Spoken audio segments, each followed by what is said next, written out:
Hello, everyone. Welcome to YFA, your weekly gaming, movie, TV show, and comic book news podcast. I'm here with my co-host, Al, the man, the guy in the chair, my guy in the seat, the guy in the booth. He's so humble. You never introduce yourself first. No, I always introduce myself last. And I am also your host, Abe Lincoln. Just kidding, not Abe Lincoln. I mean, we're both born in the same state, but no. No. What state were you born in? Well, no, he was born in like Springfield, wasn't he? Or no? He was born in Illinois. No. But No, he wasn't. I'm not. He was born in Kentucky. Was he born in Kentucky? Yeah. I thought he was born in Illinois. No, he was a representative in Illinois, wasn't he? Illinois. Illinois. No, it's Illinois. It's no one pronounces it. The S is silent. I know. Who the fuck are you? This guy's from Illinois. He doesn't know how to pronounce it. He doesn't know anything about Abe Lincoln. No, wait, what? Wait, hold on. I thought no. What? No, Abe Lincoln. Let's look it up right now. This is going to be our Abe Lincoln podcast because someone doesn't know anything about Abe Lincoln. Abraham Lincoln. LaRue County, Kentucky. Oh, he was born in LaRue County. What is his significance to Illinois? Fuck. Why do I don't know. My brain he right was now. he was a Was he representative of Illinois? Yeah. He ran against Stephen Douglas. Yeah, he moved here. He lived a lot of his life here. Oh, okay. And he was a representative from here. Yeah, I mean that's why this is. Oh my God, this guy doesn't know anything. My bad. But Trying to compare himself to Abe Lincoln. No, I don't. Were you born in Kentucky? At this point, I might have been. I don't know. Maybe he has. Maybe he was. Maybe that was Switched at Birth. That TV show, Switched at Birth. Yes. Have you seen that TV show? No, but I've heard of it. Sorry for getting a little off track, folks. But welcome to the show. Sorry about last week. That was unintentionally the fucking program we use's fault. It's GarageBand. I looked up a video. It is a known problem with GarageBand, and hopefully it shouldn't happen more than just a couple times once in a while. So hopefully we can catch it before it happens. Hopefully it's not this episode. Knock on fucking wood. I'm hitting my phone. Knock on fucking wood. But we are here to set you up for disappointment. It could happen again. It could happen again, and we can do another Lost episode 2.0, Electric Boogaloo. But anyways, let's start off with our PWRs for the week. I just only did peas this week. You only peed this week? I only peed this week. All I was so playing this stupid. week, I had like fucking 6 games I played this week. So I played Fallout 4. Still love the next gen updates. Still doing a lot of stuff in that game. I also played X Defiant. Really good.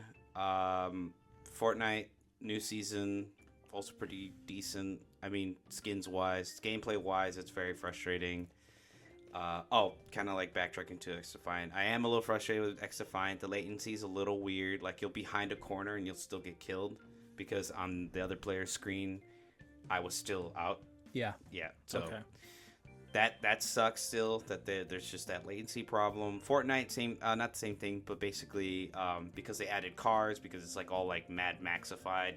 It's not Mad Max themed, but it's like Mad Maxified, post-apocalyptic cars and like makeshift vehicles and shit.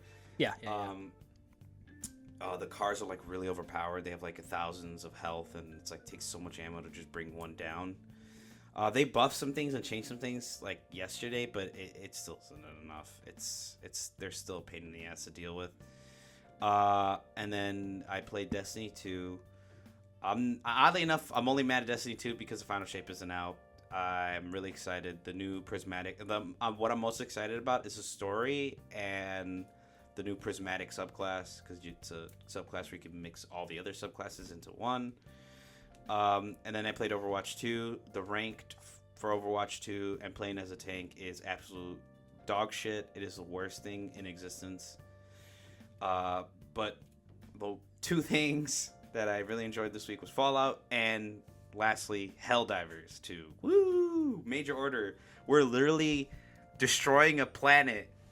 That's not a joke. We're literally filling the core of the planet with black hole dark matter. and we're just gonna let it get sucked in. Why are you blowing up that planet? Because it's turned into a super colony for bugs. If the planet, it looks completely different. It's covered in like you know how like in Aliens there's like that black sludge that like holds all the corpses of everyone. Like, Yeah. It's kind of like that, but it's like all like dark obsidian, like kind of rocked, jagged shit. Okay. So like the whole planet is literally just a super colony, and I thought it was a game mechanic because it's like a super colony that like when you land, there's shit ton of fucking bugs. Like they constantly spawn. There's no reprieve. You literally get like maybe like a 1 to 2 minute like break in between like not a wave but like a patrol showing up. Because if it was just like a regular planet, like this is how my friend described it: being on the super colony planet of a bug. Yeah. It's like literal constant fighting, no breaks. You just constant waves. Super colony. It's a super colony. But when you're kicking in their back door, man. When you originally would land on the planet, it was more like, oh, there were like animals that lived on the planet that were dangerous. They would just patrol. That's what it felt like. But this one, it's like they literally take over the whole planet, and it's just, dude, it's hectic. And then oddly enough, the reason why I mentioned that I thought it was a part of like the super colony mechanic is because the Helldivers Discord released that it's an actual bug, no pun intended, that the spawn rates got buffed up because it was a super colony. Okay. Like it's supposed to be buffed up, but it was like astronomically, like every second was a bug breach and all that kind of shit. But yeah, that's all I did. I didn't. Can you go to Super Earth? You can hover over Super Earth, and there's like this big command center in the sky. But you can't actually go on Super Earth? No, not until something invades it, and that's when we can liberate Super Earth. Okay. Unless like something like the bug thing happens where they turn it into a super colony where you literally have to black hole Earth, then yeah. Mm-hmm. But hopefully we don't. Meridian seems to be the one we have to black hole. That sucks. Rip. Rest in pepperoni. But yeah, that's all I did. I just played a bunch this week. I didn't really watch any TV shows. I didn't get to read my book. I really wanted to, but take it away from here, Al. It seems like you have a fucking laundry list of stuff you did this week. I think it's only I mean you played 6 games. Yeah, I did. You fucking nerd. Yeah, no, that's both of us. Yeah, no, what did I do this week? I platinumed Cat Quest 2, like I said I was going to. Yeah, I did. I remember you mentioning that in the last podcast. It was cat-tastic. It was perfect. It was really good. Yeah, it was a catastrophe. It does allude to that, because when you beat the game, it's not really a spoiler, but when you beat the game, you get this little ominous text narration, and then it, like, oh, there's one more piece missing for the apocalypse, and then it's like Cat Quest 3. Cat Quest 3, woo! Which was announced last year. Which it was funny because I was looking back on it, and last year's disappointing Sony showcase. That was the one thing. That's when it was announced officially, Cat Quest 3. So if I had known about it like I do now, I would have lost my shit when we were watching it. But no, I wish we didn't record ourselves or anything. But I wish I could. We will do that this year at your apartment, right? For which one? For the Game Fest. Oh, Game Awards? Yeah, the Game Awards. Well, yeah, unless Game Awards or Game Fest. Well, unless they bring it to IMAX. Unless they bring it to IMAX, which we can't record. Oh yeah. But yeah, absolutely, yeah, for sure. But I'm curious because it's the 10th anniversary, so they might. I digress though. But yeah, Cat Quest 2 was great. Cats and dogs working together. It's a new continent, like I mentioned. The dog one. It's like a desert wasteland. The dog. Compared to the kind of lush forests of the cat empire, it's a really good, I think, introductory RPG for people. I feel like that's what I've been playing a lot. Games that are really good introductory things for this is a good intro RPG for people who are interested with it. I played Sea of Stars. I told you about that here.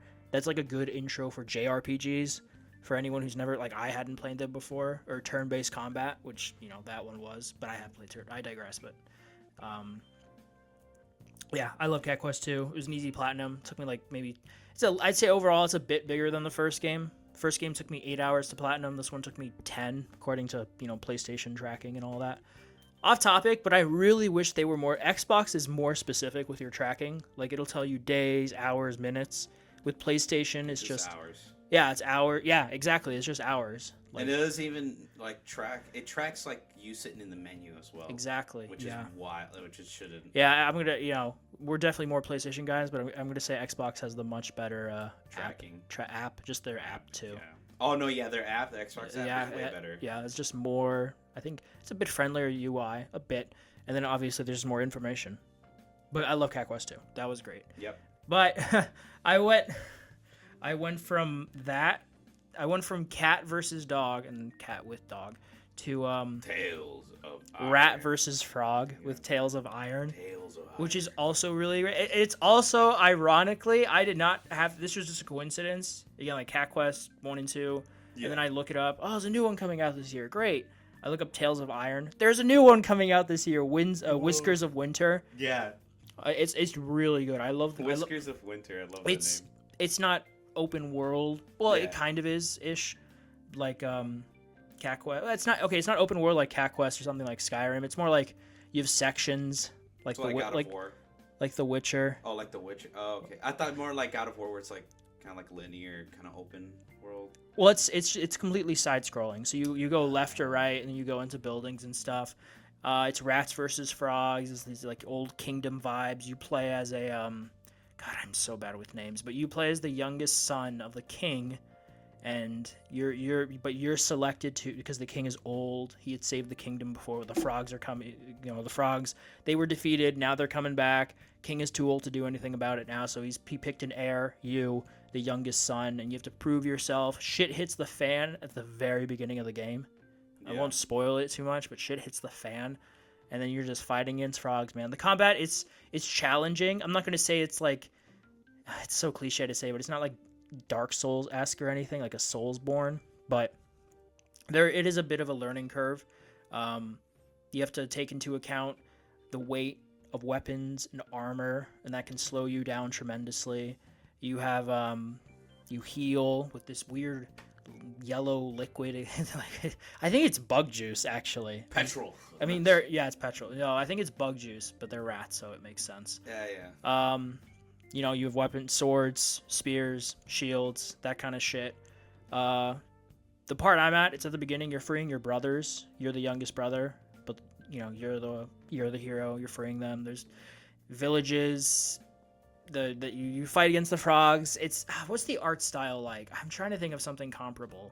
It is a very unique, cool art style, but I've only played it for like maybe an hour and a half, but it's really good. So I'm going to keep playing that. But yeah, I'll talk more about it next week because, again, only an hour and a half. And then I watched a bunch of shit. Smiling Friends, which you didn't watch. You didn't watch the new episode. Mr. Boss Gets Married. Yeah, that was... I saw clips of it. There's a cameo in that episode. I won't, for your sake, I won't spoil anything. But there's a cameo in it that caught me off guard. It was so fucking funny because it's a YouTuber that I used to watch a lot of like a decade ago when I was in middle school, high school. So when I saw him, it was funny. And then he kind of fell off, but it was Tobuscus? It was not Tobuscus. It was I won't spoil it. I don't know if you're familiar with them, but you got to watch the episode. Are they like a playthrough channel, or no, are they like a they're not a playthrough. Nope, nothing like that. They're not a playthrough skits channel. Yeah, they do skits for movies and stuff. They do like movie reviews and shit. Okay. But yeah, Smiling Friends was great. There's a great scene at the end. I can't talk about it because you didn't watch it. My bad. Okay. Don't. What's your excuse this week? Gaming. That's not an excuse. That's a reason. That's not a reason. You picked one nerdy stupid thing over another nerdy stupid thing. You're goddamn right. Well, you got to watch it, then we can talk about it. And then I finished season 2 of What If. It was good. I just hit my head against the microphone. Sorry about that, folks. Continue. I'm sorry. Is your head okay? Do we need to stop recording? No. Go to the emergency room. Bastard. Just keep going. I'm fine. He says that now. Yeah, I finished season 2 of What If. It was good. I think the best episode was still the Tony Stark one, but there were some good episodes all around. Mm-hmm. I hope there's a season 3. The Bear. I only watched the first episode. The Bear? The Bear. The Bear. You just started watching the first episode of The Bear. Yeah. First season. Jeremy Allen. Literally took you this long to start watching The Bear. I just got Hulu like 2 weeks ago. But so you had Hulu before. I was using my sister's boyfriend's Hulu, but now it's mine. So Nice. But yeah, I only watched the pilot episode. It's really good. I didn't realize it took place in Chicago. What? Yeah, why would I don't know. I didn't know that. I only knew it was a cooking or he was a chef. Oh, remember he's like getting beaten up by the people outside of the restaurant At the very beginning. And And his cousin comes out with a gun. All right. This was such a Chicago thing. No one even bats an eye to the gunshots. It's just like Yeah, Chicago. Chicago. Maybe they were coming from C2E2. Yeah. But no, yeah, that first episode's great. It's a really good pilot. It really sets the tone of everything. I love how just chaotic it is. Yeah, some of the characters don't even make it. Like the not podcast. Sorry, the pilot episode. Some of like the side characters, like a few of them actually only stay. Like oh yeah, I can see cast-wise, that. Oh, I can see that. But I'm excited to watch more. I only saw the pilot. It's such a good show, dude. Yeah, I watched season 2. Great. They just oddly enough. Season 3 just got a trailer last week. Mm-hmm. I'm excited. We can talk about that more. Yeah. Yep. And then it's Webbin time. Fuck off. I saw what it was. I don't want to hear it. I watched Madam Web. Ironically, I was very curious. High or not high? I wasn't high actually. I wanted to be sober. Focused, sober for it, and it was not good. It was not. The villain had really bad ADR. It was really bad. Like you would see it was more than one scene where you would look at his lips and you could clearly see that he did not match up. And the whole time it just sounded like ADR too. It was really bad ADR. What? Okay, like who at Sony is approving this shit? Like what? That weird Marvel fan who's like, we got to work with what we have. Yeah, I have no idea. They're just they're trying to build their own MCU. They're just late to the game. I mean, this year alone, we're getting Kraven, and I think Venom 3 comes out this year as well. People are hating Kraven. I think it's going to be a good movie. I think it's going to be okay. I think it's going to be define good. It's going to be like I think it'll be at least better than Madam Web. No. Because it's R-rated. Yeah. And I feel like it's going to be like Venom 1. Like everyone kind of liked it. Yeah. I think it has potential just because it's R-rated. So Yeah, if you have good action that's violent, I think that'll appease enough to be like, okay, yeah. People are just more like being haters because they're like they don't want Sony to have like their Marvel universe. I don't want them to have a Marvel universe, but I would like to see a Kraven movie. I like Kraven as a villain. He's like a really cool fucking Spider-Man. Why do you think I fucking love him in fucking Spider-Man 2? He's such a good. Have you ever read Kraven's Last Hunt? Yeah. That's a good book. That's a phenomenal book. book. It is. It's more of a Kraven story because I think up until that point, Kraven was kind of like a B-list. Yeah, he wasn't taken seriously. Yeah, he was more like a joke character. Like, oh, I have the powers of the animal kingdom. The animal kingdom. And then it's a great book. Yeah. The ending is so. I'm not a tragic. ripoff of Vixen from DC. I don't know who was introduced first. Kraven might have come first. Well, Vixen's a hero. Well, I know, but I'm saying introduced to the world. Kraven, I think, might be older. But yeah, no, that's a great book. Panic Room. That's a lesser known David Fincher film. Panic Room. From the early 2000s. Sounds familiar. It's about a woman and her daughter. The woman is going through a bad divorce with her husband because the husband cheated. Of course. The husband is rich, pharmaceuticals. So this is in New York. They move to a house. The wife and the daughter. It's a nice house. The last owner, he passed away. He was old, rich. And then there's a panic room because he was paranoid and, he's rich in New York, so he has a panic room. Yeah. And then that first night, they're in there. Certain people break in to steal something, and that's all I'll say. And that's the premise of the movie. It's a good movie. It's probably one of his lesser-known films. Really? Well, you've heard of Fight Club. Yeah, I've heard Fight Club. 7? Yep. Alien? Yep. 3? Yeah. The Curious Case of Benjamin Button. Seen that, yeah. Gone Girl. Yep. The Social Network. Seen that one too. It's a good one. I like how I've seen all of them and I never know that movie. Yeah, either. Panic Room. Panic Room. Wow. Okay. Mank. I bet you haven't seen Mank. Mank. Oh yeah, Mank. You have? Yeah. What? What's it? What is it about? It's like it's been a while, but I know it's in black and white. All right, good. Good enough. You got it. And like they shot it on like an iPhone or whatever for some of it. Yeah, I think you're right. It was a Netflix. I actually had to. Do it's about Mank. I can't remember his full name, but it's the dude who wrote Citizen Kane. Yeah. Did you watch The Killer? No. Yeah, okay. That was last year. That was his most recent movie. So. Okay. Yeah, I watched Mank. I had to watch it for college project. It was pretty good. Oh, interesting. But yeah, you should watch Panic Room. Yep. Okay. Panic Room's very good. And then Bad Boys for Life. Bad Boys for Life. The new one comes out next week. I hadn't seen it. It's the worst one of the bunch, but this is your first time watching it, right? This one, yeah, I've seen the first two. Now I've seen the new one, or the third one, so I can see the new one next week when it comes out. Yeah, this villain in Bad Boys for Life was really weird. Where he like, cover your ears, daughter. Why the fuck is Jesus crucified in my home? No, was that 3 or is that 2? No, that wasn't in. Oh no, Bad Boys for Life is the one where they're in like they're older in Miami, right? Fuck, never mind. I'm thinking of 2. Why am I thinking of 2? Yeah, I think you're thinking of 2. 3 is the one where Mike's past comes back to haunt him. Yeah. Mm-hmm. And he has. I'm not gonna say it.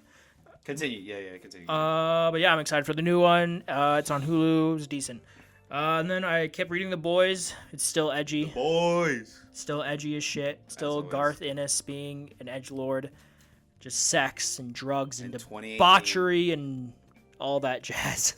Oh, and Billy's probably a bit more of a dick than he is in the show. No, yeah, Billy's an asshole. And wee Huey. Because Huey in the book was inspired by Simon Pegg. Oh, really? That's why you haven't... That's kind of a throwback. That's why he's in the show as Huey's dad. Oh. He was inspired. Yeah, he was... Garth Ennis is gonna say, like, he was inspired by Simon Pegg. You can see it, too. You look at him and like, yeah, that kind of looks like Simon Pegg. But, it's so edgy, man. I just finished the arc dealing with the G-Men. Oh, really? It's so funny watching them and be like, yeah, this is very much... I mean, the G-Men. It's the X-Men. John Godolkin. Like, you know, Gen V, the spinoff, Godolkin University. That's him. But yeah, you have just this shitty rip-off version of the X-Men. It's so fucking funny. Like, I can't remember his name, but Wolverine in this universe is like this, something Hawk, and he's just saying, gonna. He keeps saying gonna, and instead of claws, his hands are just 2 hammers. He's just fucking nuts. And then Cyclops is an asshole. Jean Grey killed herself. Of course. She comes back to life. Storm is a zombie right now.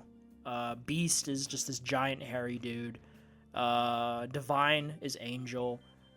Yeah, it's so funny how it's even more. I mentioned this last week, but it's so funny how blatant it is in the comic, even more so than the show. Yeah. How like they're just rip-offs of these famous team. Like I thought like Payback again is the Avengers, etc. But it's worth reading, even though it's not good. Yeah. And then Ultimate Spider-Man #5. That's the new Spider-Man by Jonathan Hickman. It's the new Marvel Universe with this guy named The Maker. He kind of undid everything. He altered events so everyone never became a hero. And he and the Secret Society of Villains controlled the world, you know, from behind the scenes until Tony Stark found out and he undid it. And then he sent out these, I don't know what you'd call them, probes, messages to certain people saying like, hey, you were meant for more. And Spider-Man was one of them, or Peter Parker, who's older. He's in his 30s here. He has a beard, married to MJ, has 2 kids, works at the Daily Bugle full time. Oh, yeah, it's when he's much older he becomes Spider-Man. Yeah, exactly. He embraces it. And then here you get the backstory for Harry in this universe. Because in this universe, they didn't grow up being friends. They met later when he was Spider-Man and he's, spoilers, Green Goblin. So, and Harry's married to Gwen Stacy in this universe. Oh, wow. And, like, they have a good marriage. So it's an interesting dynamic, having them be new adult friends. Yeah, from what I remember in the comic, I think my favorite part is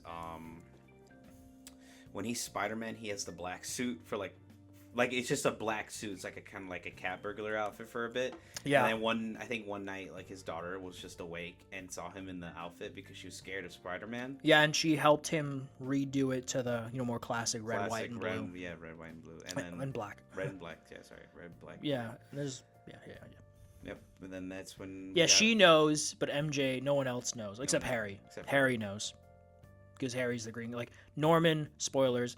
Norman and his wife.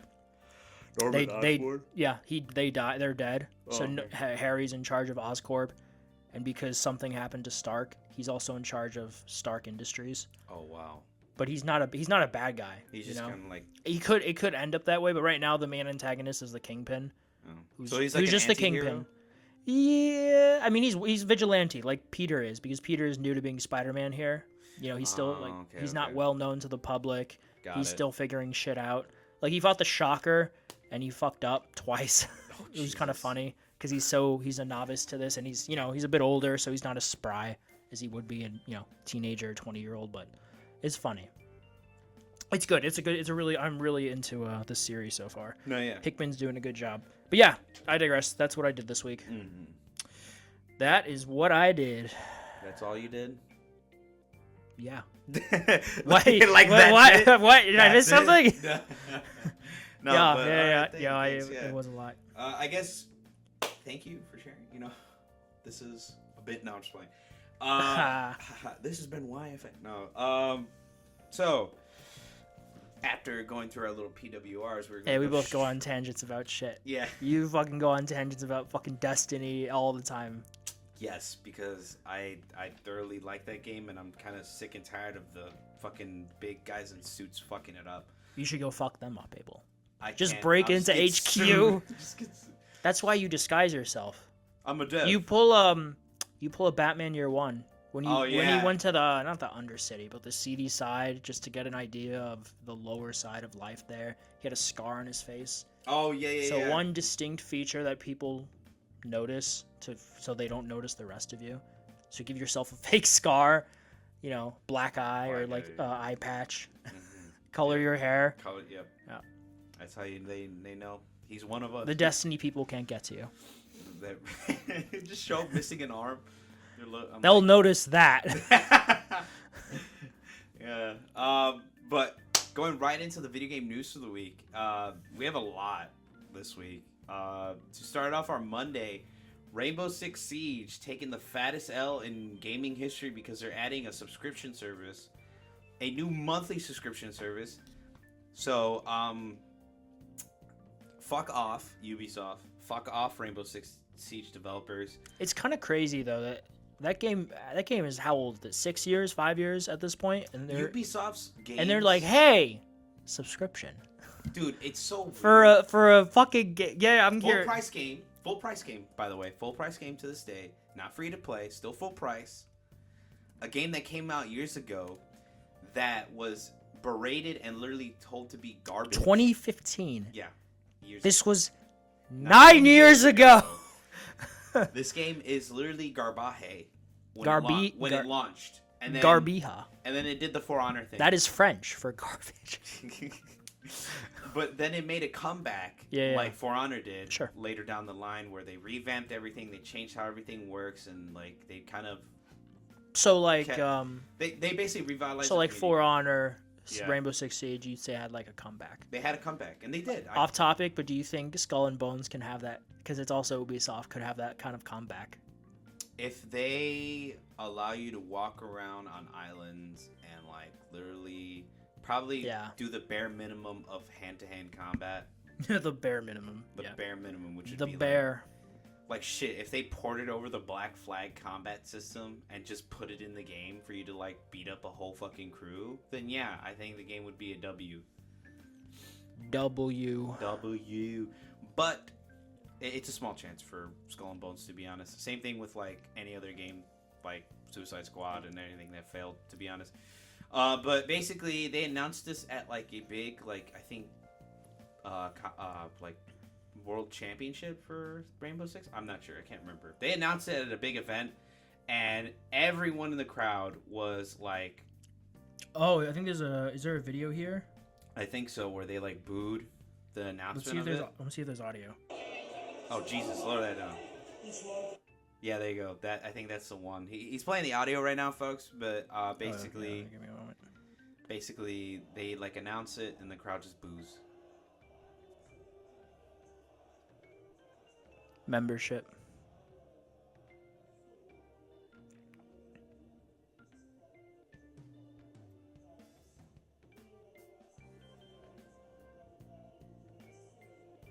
I'm trying to hear them booing, but I can't. No, they're just chanting, I think, to like, we don't care anymore. But basically, over 4,000 credits of value every month. It's just a subscription service. You get like an operator, I think, an operator skin. I didn't see, but do you have to subscribe to the game to keep playing? I don't know. Hold on, let me see. Because that's a big thing. Rainbow Six Siege has been an ongoing success, blah, blah, blah. Siege upcoming Year 9 Season 2 will feature a complete remaster of the recruit. Oh, yeah, they're a new recruit, whatever. Update will also nerf and rear, blah, blah, blah. Okay. But in addition to the Rainbow Six Siege, some players are unhappy for $10 per month or $80 for an annual sign-up. Exclusive content drops, animated skins, Yeah. premium battle pass access for $10 a month. Yeah, so they're doing like the Destiny approach, except Destiny has like open world aspects. This is like a multiplayer game, and the TTK so high, like the only thing you see during the match is your gun. I don't know. Okay, this is. Yeah, I don't know why, but when I first saw this, and this is on me because I was waiting until now to read it, but I thought it was you had to pay a subscription to keep playing. No. That would have been. No, that would have been fucking ass. Okay, bro. so this is just extra bullshit for $10 a month. That'll get the diehards that are like live and breathe Rainbow Six. It just doesn't make any sense because it's like that's content that they could have added to the events. They could add to like, play. It doesn't make sense for us, the consumers, because we have to hypothetically we spend more money. But to them, but the business people, there's already loot boxes in it. Yeah, but if for essentially doing no real extra work, they're able to squeeze an extra $10 out of enough of the player base every month, the diehards, then it's worth it for the shareholders. Yeah, it makes sense. It makes sense from a business perspective. It's just shitty consumer practices. No, yeah, and no one's gonna get it. No one's gonna get it. Only, like you said, like people are booing now, but there's gonna be there will be a decent number. I think a decent number of people who will go for it. You know. No, yeah, I see. It's just bullshit. It's kind of funny that 9 years later is when they're introducing this. Yeah. It's What about Rainbow Seven Siege? Haha, we're never gonna get that because this game's been fucking huge for 9 years. Yeah, they've been making because of like the big tournament scene. That's crazy. And that YouTuber Jinxie, he's like made it blow up again, like Rainbow. Like everyone's playing Rainbow, everyone's like it's pretty gay. Yeah. Pretty gay. Pretty happy. Yeah, you're correct. You're correct. But starting off our Monday. Now to go on our Tuesday, we have Dragon's Dogma 2 hit sales of. Hold on, sorry. Oh, hold on. Before I kind of jumped the gun on that one, the Rainbow Six article that we got was from PCGamer.com. If anyone's interested, look up that article. But the one from about Dragon's Dogma is from PlayStation Lifestyle. Dragon's Dogma hits a new sales milestone. Where's the number? How many? Right there. Oh. Right which is okay, wait, hold on.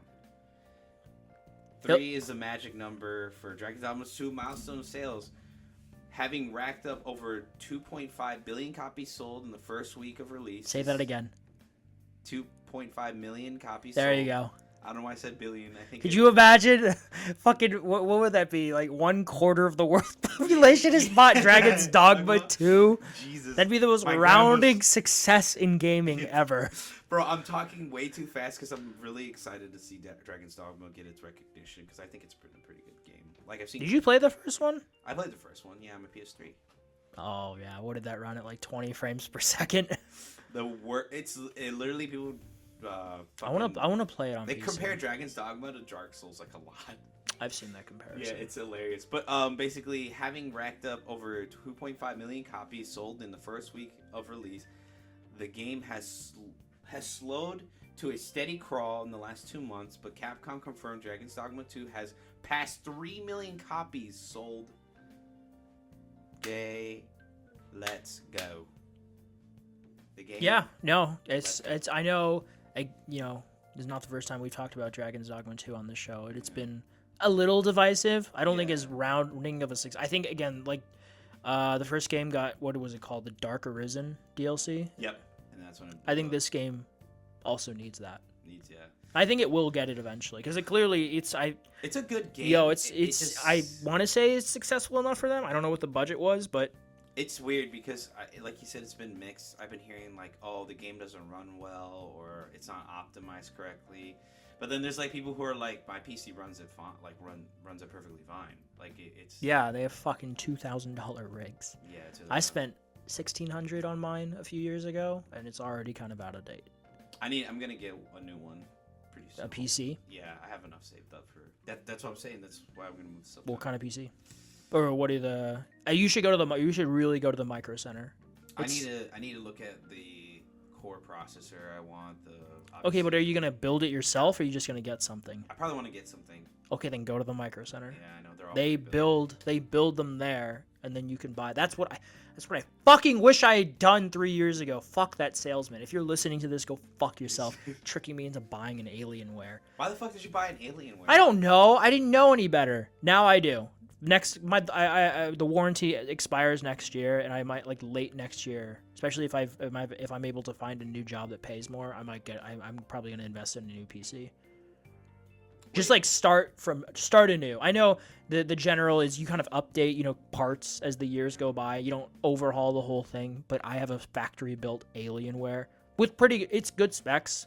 But it's pretty loud. It's not liquid cooled. It's air cooled, and yeah, I need liquid. The fans are kind of shit because they're loud. But yeah, I need to get liquid cooled because I have cats. Yeah. I have cats, and the hair is gonna get stuck in there. Oh yeah, especially if you keep it down here. Go to the micro. I'm telling you, I'll come with you. Yeah, come with. Literally, this is where we got this. Yeah, this is literally where we got that. Sorry for going a little off topic. It's still on topic because we're talking about how Dragon's Dogma really runs shit on some of the fucking. Yeah, I think it's locked at 30 on consoles. Yep. And there's no performance. Just like I didn't put it on here, but just like Kingdom Come Deliverance 2 is locked at 30 on PS5. Fuck off. Yeah. I can't wait to see people's reactions next year when GTA 6 is locked at 30. I'm fully prepared for it to run 1,000%. There's no way. Like the Pro, maybe. Like the Pro versions, because we're supposed to get the PS5 Pro this year. Maybe that'll run it. Maybe. I mean, like Red Dead Redemption 2, I loved it on 30 FPS. It was perfectly fine. You're used to it. I'm used to it. I'm ready for. You can't. It's obviously it depends on how well it's optimized, but I've gone back and it depends on. You can get used to it again. For you? Yeah. I got used to it. I mean, like I said, with Fallout 60 on PS5. No, at first it wasn't. Remember when I told you it was a bug? Like it wouldn't allow it to go 60 FPS or even up the textures to 4K. They were still I didn't have that bug. I had that bug. It was just stuck at 1080. How do you know it was 30? Because when the update that fixed it, the frame rate was way higher. Oh, you could tell. Okay. Yeah, okay, I could tell. Okay. But like even with like games like fucking what is it? Not Destiny. What do I play? There's a game that's stuck on 30 FPS that I play. I can't remember. Anyways, getting off topic. Dragon's Dogma 2, congratulations. We love to see it. It's a good game. It's just should probably. There will be a DLC at some point. Hopefully. Pray to God.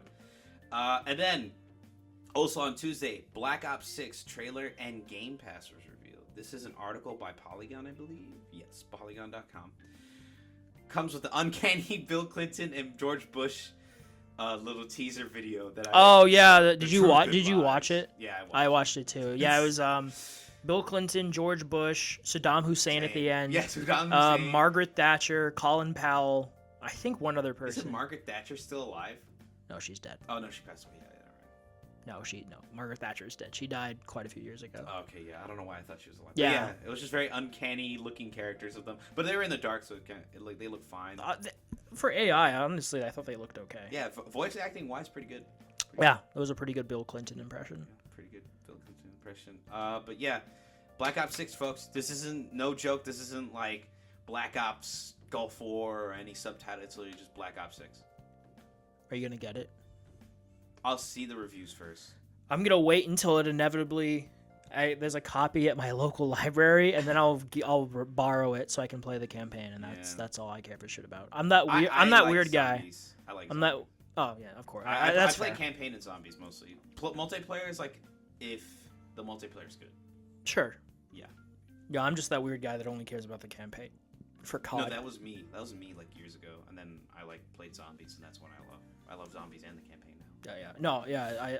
I played quite a bit of zombies on World at War and Black Ops back in the day. Friend's house. Friend's house. Sort of thing. Well, for Black Ops, did I own Black Ops? Now I am curious. Do I own a copy of Black Ops? No, I don't think I do. I think I borrowed it. I'm pretty sure I borrowed it from a friend. Okay, yeah. But no, yeah, that's pretty cool.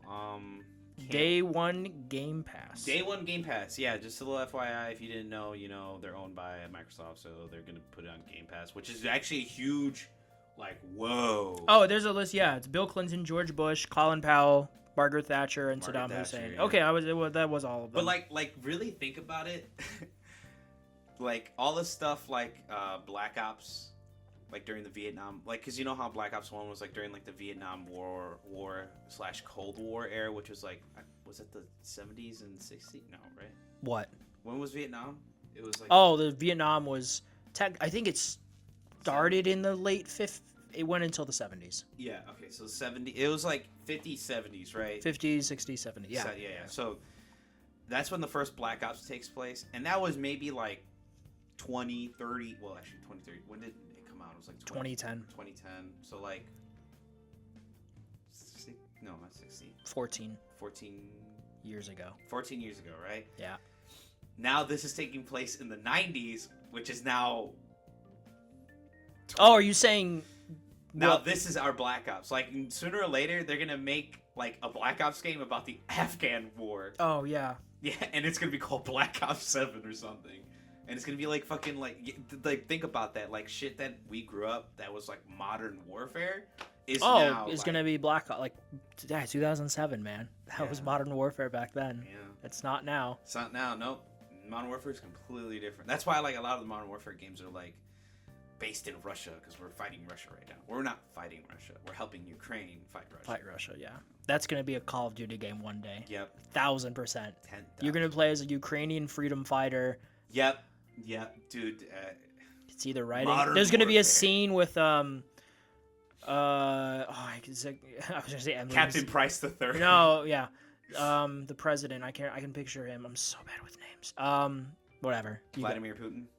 No. Oh, the one from Ukraine. Yeah, he's an actor. Yeah, he was an actor. Yeah, he was a comedic actor before becoming. Could you imagine? That is such like a career whiplash. Yeah. I'm a comedian actor. I'll be president. Oh, war. And now he just looks so. Rightfully so, but he just looks so down all the time. No, like, welcome to Modern Warfare, and it's just like Ukraine edition. But we're gonna see more about this. Yeah, Sunday. Yep, Sunday. Sunday is Xbox's show. Mm-hmm. Because Games Fest starts this coming weekend. Mm-hmm. The Lord of the Rings weekend. See you Saturday at 3. Because that's when you're picking me up, right? From the Home Depot. Actually, no, you're coming back and showering. Yeah, coming back and showering, and then I think I'll be able to drive back like fast enough. But anyways, okay, So. Also on that same day, Resident Evil rumors are being backed up, as we are getting reportedly not from a particular source, but this is reported by IGN that Resident Evil 0 and Code Veronica are getting remakes reportedly in the works at Capcom at the moment. Both of them. Yeah. Which is weird. Usually they only work on one remake at a time. No, I mean at this point, it's. We have multiple teams, and clearly the remake model has been working out very well for them. You know what's so funny is that Resident Evil 0 was like a remaster, and then the remaster looked great, and then I guess we're remaking Resident Evil 0. Yeah, like I'm sure we're gonna get a Resident Evil 1 remake, another remake at some point, because the remake is fucking 20 years old at this point, so it makes sense. You do 2, 3, 4. We'll get 5 and 6 eventually. 20 years from now, we'll get 7. Oh, Jesus Christ. That slow realization that I'm probably going to see the Resident Evil 7 remake. You're like, wait a minute. I'm going to be my dad's age. That's still the only Resident Evil that I've completed. Oh my god, I'm gonna feel like my dad because that was jarring to him when he heard that Resident Evil 2 is getting remade because he was literally like Oh yeah, I close bet. to my age when it came out. In the 90s, yeah. Yeah, in the 90s, and he's like, I played it, I loved it, and then he's like, seeing it again, it's jarring, and I'm like, really? And I'm like, he's like, yeah, I didn't expect to see it look so good. Because, like, because back then, that's what he thought the game looked like the remake. Oh, yeah, you look at the games, yeah, you back then, especially when you're younger, you're like, oh, it's never going to get better than this. And then it gets better. Yep. Yeah. But yeah, and anyways. But yeah, this was reported in the grapevines of the rumor mill of the internet. But yeah, IGN put out an article officially backing it up, essentially. They're saying, like, yeah, we've heard this as well. So, I mean, it doesn't surprise me. You know, it's just it's a pleasant surprise because I think maybe some people expected maybe we get 1, and then obviously we'll get 5 and 6 eventually. But those will require more work because 5 and 6 were not met as well as the other 4. I think 5 story-wise wasn't met well. Is that the one that's set in Africa? Yeah, the one where Chris punches a rock. Oh yeah, right. If we get a remake of that, they will definitely take that out, but there will definitely be like a little Easter egg something. Yeah, like where there'll be a rock on the side and you can go up and interact with it and it'll punch it once and you're like, ow! And then you'll get a trophy for it. Yeah. Mark my words. Mark my words. That's going to be a thing. Like like I feel like they will keep the atmosphere because I'm not gonna lie, the scary part of the game was at the beginning. Towards the end, it doesn't get too scary. But it becomes especially 6 too. They become very action focused. Yeah, 6 is when it. Whereas like 4 had even obviously back in the day, that's why it blew up. It was so big. It had that perfect balance of action and horror, like Aliens. Yeah, but I feel like Resident Evil 5, like its vibe, is scary. Like it's good. It had the vibe. It just didn't have like the holy shit. I am by myself, no contact with the outside world in Africa, in probably the infected country right now, because it is in the game. Like you walk in, everyone looks at you funny. Like it's not even like the new guy or like new. Like foreigner. Who are you? Like foreigner type look. Sure. It's more like dead eyes. Like there's unblinking eyes. Like if you really watch the original Resident Evil 5, unblinking eyes, and because it's the virus, it's Ouroboros. But I thought the multiplayer, or a lot of people agree that Resident Evil 5's multiplayer was like the best part. And actually, what made it kind of scary to play. I can see that because you had to play separately. Sometimes, what the hell was that? What? What's what? I'm picking up like a noise. I think it's your PC. The fan? No. What does it sound like? Here, listen. Sorry, folks. It's like a you know how you hear like a game? I'm not hearing anything. Hearing anything anymore? No. Well, hold on. Move the. Sorry. Yeah, sorry for the detour. That was weird. Anyways, so can't wait. I hope they redo the story for Resident Evil 5. I thought it was pretty decent. I think they nailed the atmosphere in the beginning. But you're getting Code Veronica. But I'm getting Code Veronica, and I'm getting Resident Evil 0. Because I never got to play 0. I saw my dad play Veronica. I have so many of them to play. I have 2 and 3 in my library. I've only played 7. You haven't played 2 or 3? Aw. Okay, play 2, play 3 when you're high. When I'm high? Why when I'm high? 3 isn't like as big as 2. No, I know. I know they cut content out and all that shit, but you know, 4 is I felt 2 is really good, 4 is really good, and 3 is like okay. Yeah, 3's okay. I feel bad for 3 because 3 was everyone's favorite. What? Of the original trilogy? No, it wasn't. No, the original trilogy of like before the jump to like. No, it wasn't.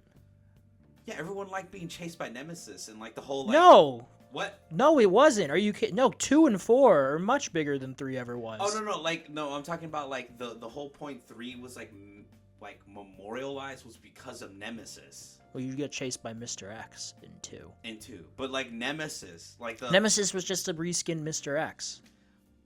Bro, that man, if you killed him on all 4 occasions that you run into him during the game, you get like the most powerful pistol in the game. 3 was always the weakest of the bunch. Yeah, but I felt like they could have done it just. Anyways, I agree. I do agree that they could have been more faithful with the remake. Like 2, the remake. I know it's a myth.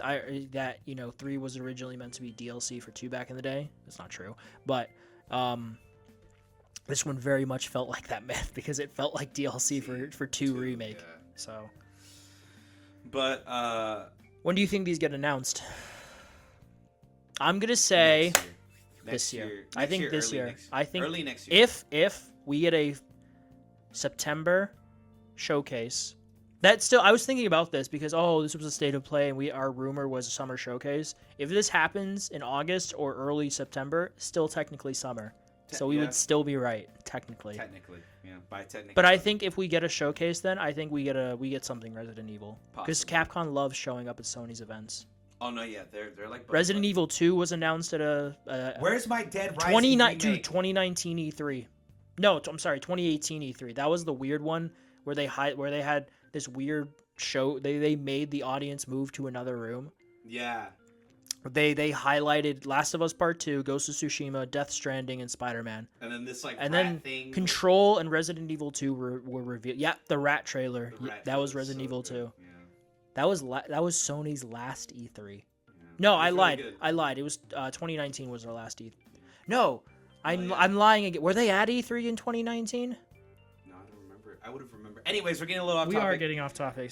So Wednesday we had the first gameplay trailer for Homelander, and man, that was their last E3 2018. Okay, 2018. That's crazy. Honestly, in hindsight, that's like going all weird, batshit at the end.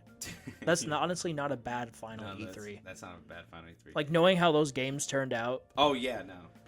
Okay, I digress. Continue. Sorry. Yeah, no, you're good. MK1's first Homelander gameplay trailer came out. Shows us why we love and hate the boys. Superman. Did you watch it? I watched the trailer. Oh yeah, it's really good. That was a good Anthony Starr impression. Yeah. Because it's not him. It's not him. No, it's not. But you can tell it's not him. But it's a good impression. It's a pretty good impression. Dude, that fucking win pose g's me. Dude, when he drinks the milk? Yeah. Yeah, he's like it's the tongue. If he just drank it normally, it'd be like okay, fine. But he's like, oh yeah.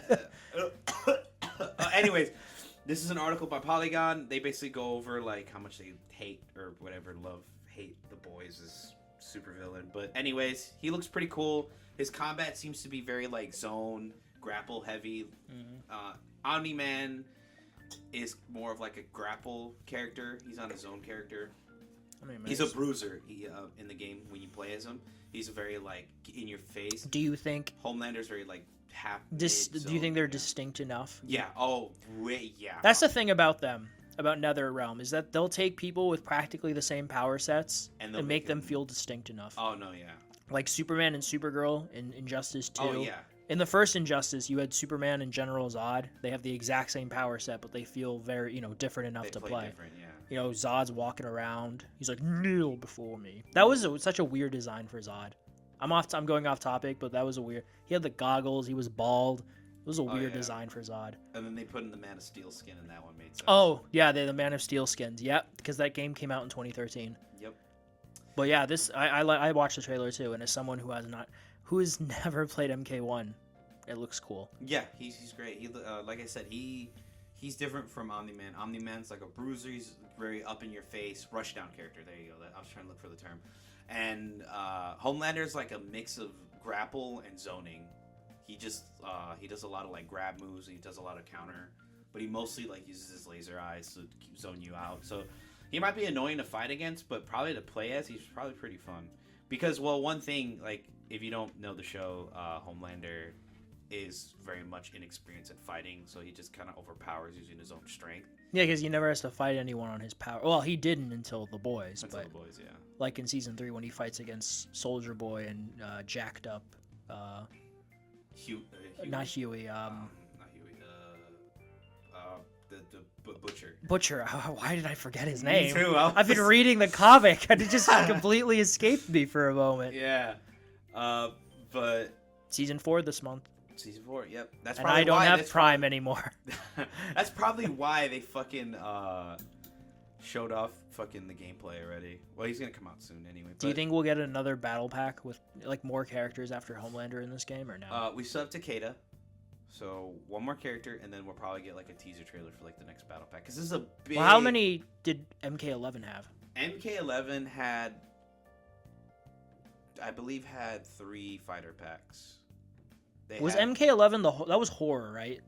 You got a bunch. MKX was horror. That was like. MK11 was the action ones, right? Action like the 80, hero. like Stallone, the Terminator, RoboCop. RoboCop, yeah. Okay. That was the theme. 80s action heroes. And then the theme here is like villain/anti-heroes. Yeah, villain/anti-heroes. Peacemaker, Omni-Man, Homelander. All like. I love how we have 2 evil Supermans as DLC game, characters. Yeah. But I'm all for it. I just need Injustice 3, man. No, yeah, I will. 10,000%. We're close to NetherRealm. They're in Chicago. Ed, I know you're in there. Ed, you bastard! I know you're in there. Give me Injustice 3. Injustice. Anyways, so Wednesday we also got Destiny 2. Final shape was leaked by Sony. Now we don't have an article for this because no one wants to get spoiled because it's literally the week before it comes out. But to give you context, how Sony leaked this, which is like, to this day, that's why I don't like to put my credit card on Sony stuff. I never have, and I never will put credit card stuff. I will always buy a PlayStation card and put it on my account till I die. I don't care. Because they always have fucking data breaches, and they always have security issues. So I'm never, the only times I put my shit in is for my birthday and my fucking email address for the fucking account. That's it. But basically, you say that and you're gonna get hacked somewhere else now, like just completely not related to Sony. Yeah. But Sony, basically, their streaming service, they have their shit updated like a week in advance. Yeah. But because of that, it accidentally was authorized to update the Destiny 2 the game like app right away. Yeah. And people that use the streaming service were able to play all the way through the campaign. But because it's streaming, it thinks it's a new account, so you don't have your account on it. Okay. So the people had to start fresh. They like did the campaign for like, not the new campaign, but they played like the intro campaign to like so they could start playing, and they saw all the new locations. Whoa. They all saw the new locations in the new area. They saw all the new exotics, all the raid weapons, and everything. That was what was leaked. So be careful, folks. Sony and their leaks this year, man. Dude, Sony, holy fuck, they're getting hacked. I have my credit card information on. So. That's why I don't put it on there. I don't know why people do it. I don't have my credit card information on there. Fucking Christ, knock on fucking wood. I'm not letting that bullshit hit me like that. But yeah, well, I mean, to be fair, I don't know if you're going to be hacked like Insomniac. No, but dude, the Able leaks. Dude, holy shit. Your purchase history. Yeah, what? Fucking Genshin and fucking what do you call it? Fortnite. The Axe. The Axe. Fucking yeah, great. Yeah. I bought myself a 18-inch fucking axe. Yeah, Mr. Bags. Cautious over here. Yeah, I've had my credit card information on there for a decade now, and I've only been hacked 3 times. No, no, nothing. Nothing yet. But yeah, I mean, if that were to happen to me, obviously I'd just cancel my credit card, and then I would probably be like you. But until that day comes, I don't feel like driving to the store. No, yeah, you're fine. So Thursday we had a state of play. No, let's save that for last. That's not the big thing, but it's gonna let's save that for last. Got it. All right, you wanna continue from here? I've been talking all my ass off this whole time. Well, I was gonna do. I don't know. I mean, okay, we got the Silent Hill thing kind of ties into the state of play thing, but after the state of play, which there was a Silent Hill trailer. Yeah. There was a transmission afterwards that detailed more things about Silent Hill 2 remake, which comes out this October. That's nice, spooky season. Spooky season. Ooh. 13 minutes of gameplay. There was a look at from film director Christoph Gans. Christoph Gans. Behind the scenes look for Return to Silent Hill. And then Silent Hill, the short message, hit 2.5 million downloads on PS5. I mean, it was free, but that, it's pretty good. Today, this is from Konami. This is from Konami's official website. This is a kind of an overview. Konami today, Thursday, announced Silent Hill 2, the anticipated remake of the 2001 psychological horror, will release on PS5 and PC via Steam on October 8th. Players eager to secure their copy can pre-order digital and physical editions for Silent Hill 2 starting today. Exclusive digital bonus content is included in the pre-order versions of standard and deluxe editions of Silent Hill 2, with full details listed on the official website. Yeah, I mean, I didn't watch the transmission. It was more gameplay overview. From what you've seen though, what do you think? Because we kind of just watched the trailer at the State of Play. I thought it looked a little stiff. I think it looks like a lesser Resident Evil 2 remake. Yeah, but I feel like... I bet Konami told Bloober, hey, you see that successful Resident Evil 2 remake? This is a 2. This is horror. Do that. Exactly. And it'll be successful. I feel he even looks like Leon. Yeah. I feel like they're trying to be like, oh, let's remake it, but let's not remake it to the extent that like people won't like the original, or I don't know, because I feel like the jank is there to make it feel like it's like the original. Yeah. The old school jank. Yeah. From 2 decades ago. Yeah, I don't know if that's like a design choice or an excuse, or just they like are fucking lazy, or like I said, they filmed that trailer and then haven't like fine-tuned the animations for everything. I mean, I'm not expecting much from this. I'm not playing this right away. This is one of those games that maybe when it comes to PlayStation Plus one day, inevitably, I'll download it and have it in my library, just like Resident Evil 2, which I will play. Off topic, but me, like right now, I have an okay TV, but it's 1080, it's older, it doesn't have all the bells and whistles, so I don't want to play anything high fidelity that would take advantage of a really good TV, because I don't want to waste it on this older TV. So I've been playing cartoon looking stuff because it's cartoon looking stuff. This guy. So I'm waiting. It's like Alan Wake 2. I'm fucking buying Alan Wake 2 as soon as I get it. Copium. I'm buying Alan Wake. I'm waiting for it to... What the fuck? What is that? Yeah. Copium? What is a copium? No, I know what copium is. What do you mean copium? Why would I want to play it on a shitty looking TV? Just to play the game. It's always about the game, man. Just play the game. I'm not going to play a good looking game on a fucking 20-inch TV, though. It's not 20 inches, but you get my point. Okay, I get your point. Okay. You want good picture quality. You want it to run as best as it can. What about the mediocre TVs, huh? Why not the little guy? You have a 4K TV, Abel. Shut the fuck up. 4K 120 hertz. So shut the fuck up, you hypocrite. But it's not a giant, massive TV. I don't need it to. I just need it to be 4K 120. Mine is not. It's an older. The one I have, a Vizio. It's like literally like $200. I need an OLED. Oh my god! What is wrong with you? I don't get OLED as long as it's 4K and it runs 120 hertz. Now you say that now until you fucking see it, man. It looks fucking phenomenal. Fuck, man. I'll probably get an OLED when I move out. Anyways, continue. Yeah, you're just broke right now. No, fuck. You're not even broke. You're fake broke. I'm fake broke. I'm just cheap. You're fake broke.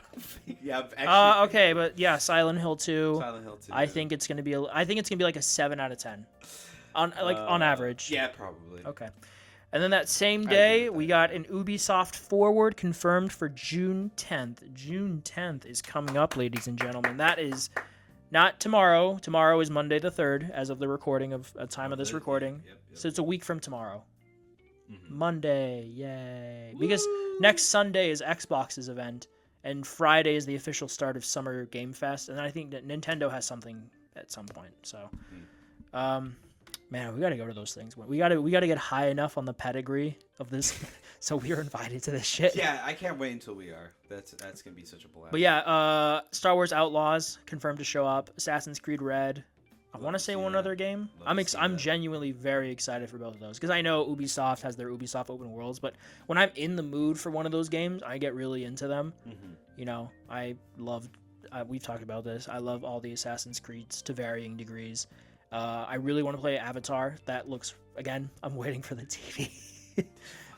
Shut the fuck up, Abel. Don't judge me. I'm judging you. The last thing you're going to do before you die in 70 years is you're going to be playing Destiny 3. Destiny 3, yeah. Yeah, you're like, raid! One last raid! Oh, hold on. Oh, never mind. All right, continue. But yeah, we'll talk about that when it comes around, but I'm excited to see what Ubisoft has. Hopefully maybe a Splinter Cell remake.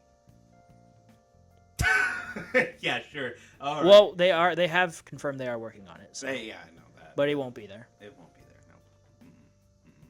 no. No faith. I have no faith that they're going to show it off at any time soon. Do you want to wait till the door closes? No, we can have the cicadas in the background. It's fine. They're our audience. Yeah, like you have the laugh track, the cicada track, the clap track.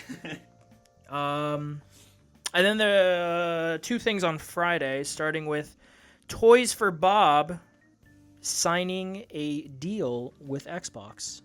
Ironic, because they used to be owned by Activision, and now Xbox owns Activision, and Toys for Bob is signing a deal for their first independent game. From Variety. Action game, I don't know. I mean, probably. Card game. Fuck that. Former like Yu-Gi-Oh. Yes. From Variety, former Activision Blizzard studio Toys for Bob teams with Xbox for first game as indie developer.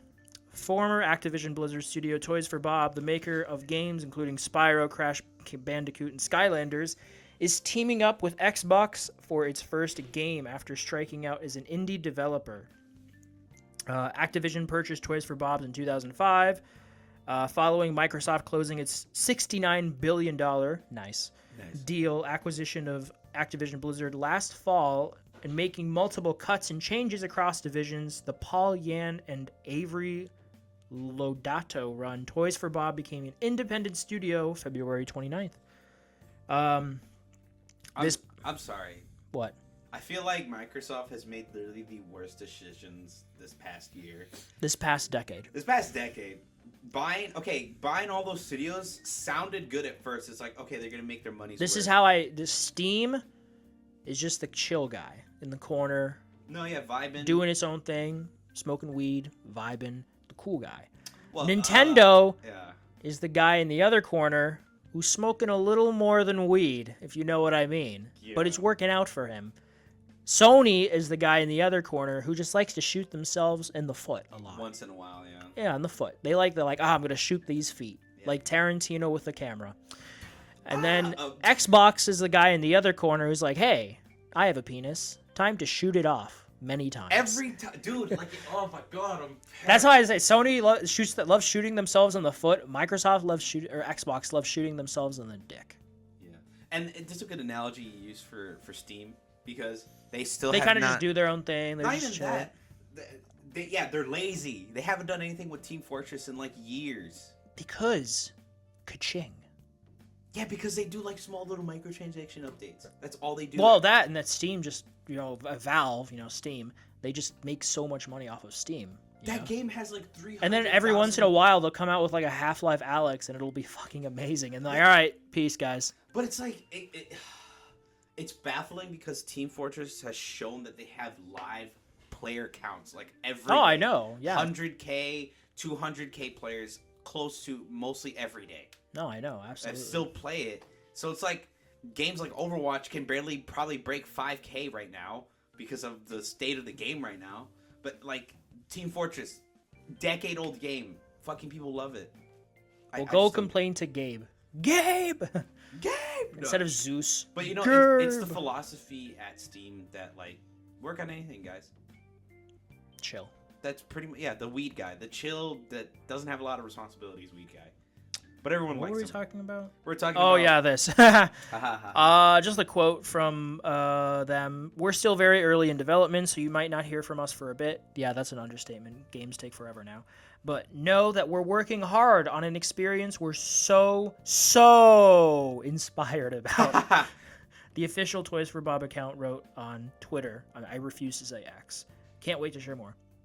Okay, great. I'm glad they... I'm guessing from this... It's like a publishing deal. Xbox will publish on their behalf. Probably. Yeah. This is off topic, but I didn't realize how shit Moon Studios was until recently. Moon Studios. They're the guys that made Ori. Oh yeah. Like they're apparently like their CEO is just not a cool guy, and their work environment, even by gaming, like a lot of AAA gaming standards, it's just horrible to work there. And I don't know how official this is, but I believe it. But apparently Xbox did not want to do an Ori 3 with them because of how toxic their work environment was, which is that's bad. That's bad. Which one hand sucks because I love the Ori games and I'd happily do an Ori 3. I'd happily take an Ori 3, but like I just feel for anyone affected by it. That's just terrible.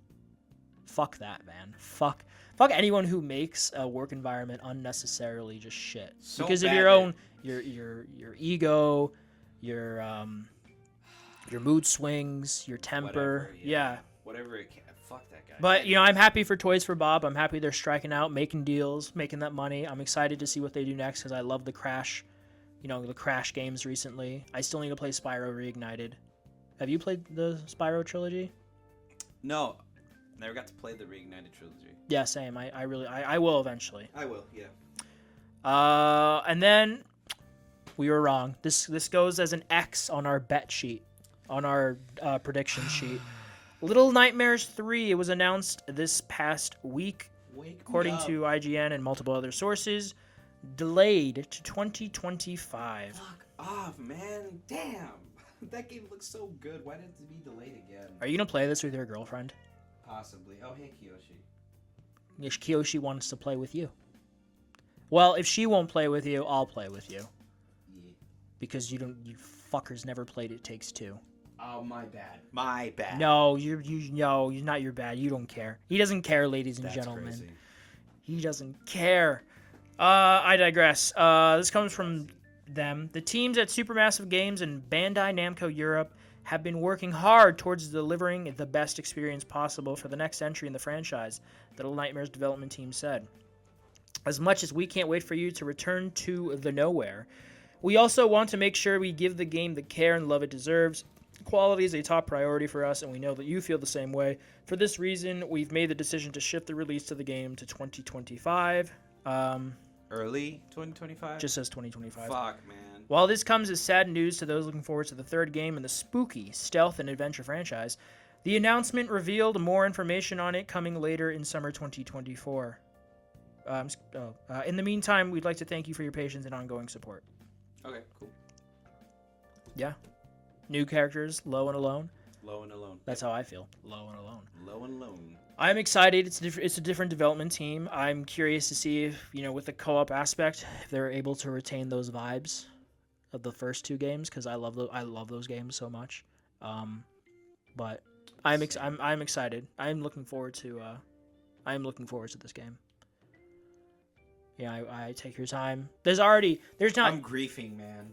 Why are you grieving? I'm grieving. Sorry. Your grief. Why are you grieving? Because I won't see this game until next year.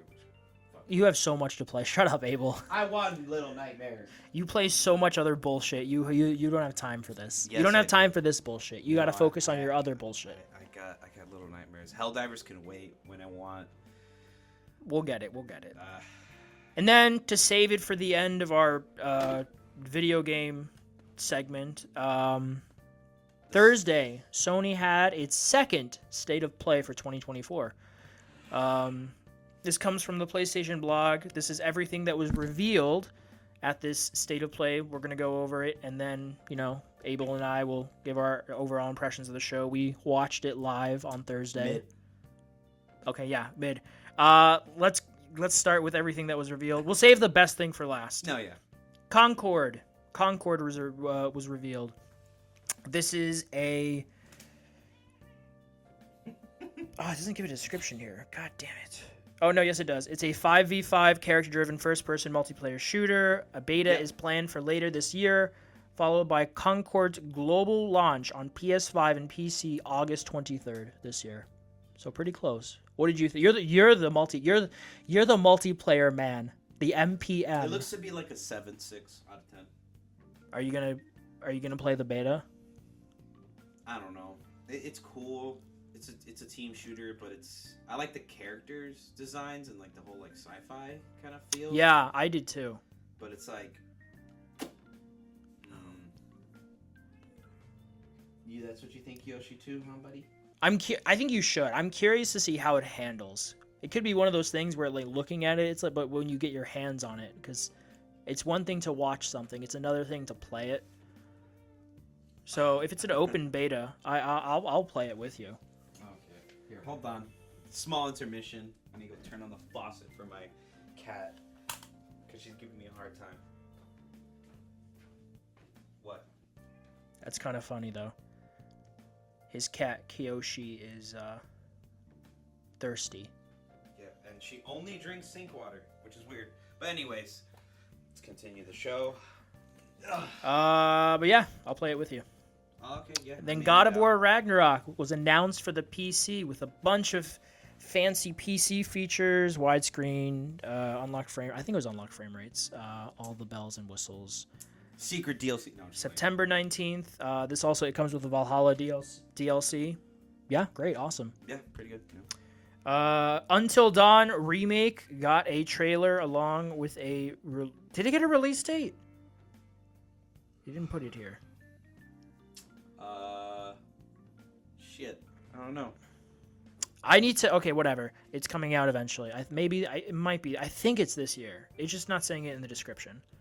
Yep. But it could be one of those things where I need to see a side by side, but it didn't look drastically different from the original game. Oh, okay. I'd love to see a side by side comparison. Then like, oh, okay, I see it now. You know, I do. Otherwise, I love Until Dawn. I think it's a great experience. But yeah, I'm excited. You know, I hopefully it's not too expensive or anything, but I'm excited for people who've never played it to get their hands on it. Yep. And then we got Skydance's Behemoth. This is a VR game. These are the guys that did The Walking Dead, Saints and Sinners. This is a first-person action-adventure VR title launching this fall. Looking good. It does look pretty good. It looks pretty fun. Combines brutal physics-based hand-to-hand combat with player traversal, environmental puzzle solving, and larger-than-life boss battles that we saw in the trailer. Big guy about to stomp on the player, shoot with the bow and arrow. Yeah. That'd be me. I'd be like, oh, what do I do? What do I do? Yeah, no, that looked like a pretty cool VR title. No, yeah, it does. And then we got Path of Exile 2. Yep. It's that top-down RPG game that everyone kind of compares to Diablo. It's a really good game. Path of Exile 1, I heard, was pretty good. But yeah, it has couch co-op, early access later this year. That was pretty cool. And was not expecting to see anything like this until like Summer Game Fest or a showcase, but holy shit, Monster Hunter Wilds gameplay, and holy shit, it looks fun. And it looks like gameplay wise, they've changed how everything is. It looks like we are going to be able to have 2 weapons on hand. In this gameplay, if you notice it, besides being absolutely astonished by the graphics and the way the animals look, it looks like you can use 2 weapons. In this, the hunter uses a great sword and the bow gun. So this is looking to be probably a pretty good Monster Hunter. They always like to mix up with every Monster Hunter. There's always like a cool mechanic that comes with it. Sure. Each time. So are you going to be wild for it? Yes. She wants me to turn off the faucet, but Al can continue the show while I'm gone. We discussed this before. We got a trailer for Silent Hill, and then we got the transmission after. We've already given our thoughts about Silent Hill, so we'll just move on to the next thing. Alien: Rogue Incursion. This is a VR Alien game. Debuts later this year for PSVR 2. The frame rate looks spotty, but if good, it could be Alien Isolation for VR, which would be really cool. And then we got Marvel Rivals. This is the kind of Overwatch-inspired team-based shooter. Marvel character designs look really cool. I thought the gameplay looked fun, but it did look very Overwatch-esque. Yep. I mean, you say something. Get back here. Yeah, I'm sorry. I was holding. Yes, I saw. She can be a guest. Hopefully one day. You're the Overwatch guy. What did you think? I think it actually looks great. I can't wait to see more on it. I mean, I saw like the early alpha, like playing as tank in that game. It's a closed beta. It's There's closed beta coming up. The private alpha, which was not private, but like the open alpha, I should say. Tank experience is ass as always, but all the other classes play pretty good, and it looks like with this trailer they revealed more that are going to come to the roster. Mm-hmm. So can't wait to see more what they'll add. I want to play the closed beta. I kind of want to too, but wait, is it you have to pay for it? I can't remember. It just says closed. I'm not sure. You probably have to sign up. I don't know if you have to pay for it. I mean, there are other closed betas that it's just limited. You have to sign up for it, and it's not open to everyone, obviously. Yeah, but all the character designs look great, really good. Oh yeah, the character designs look really awesome. You know, really I love like Hela's look, sexy Magneto with the facial hair. Yep, beard Magneto.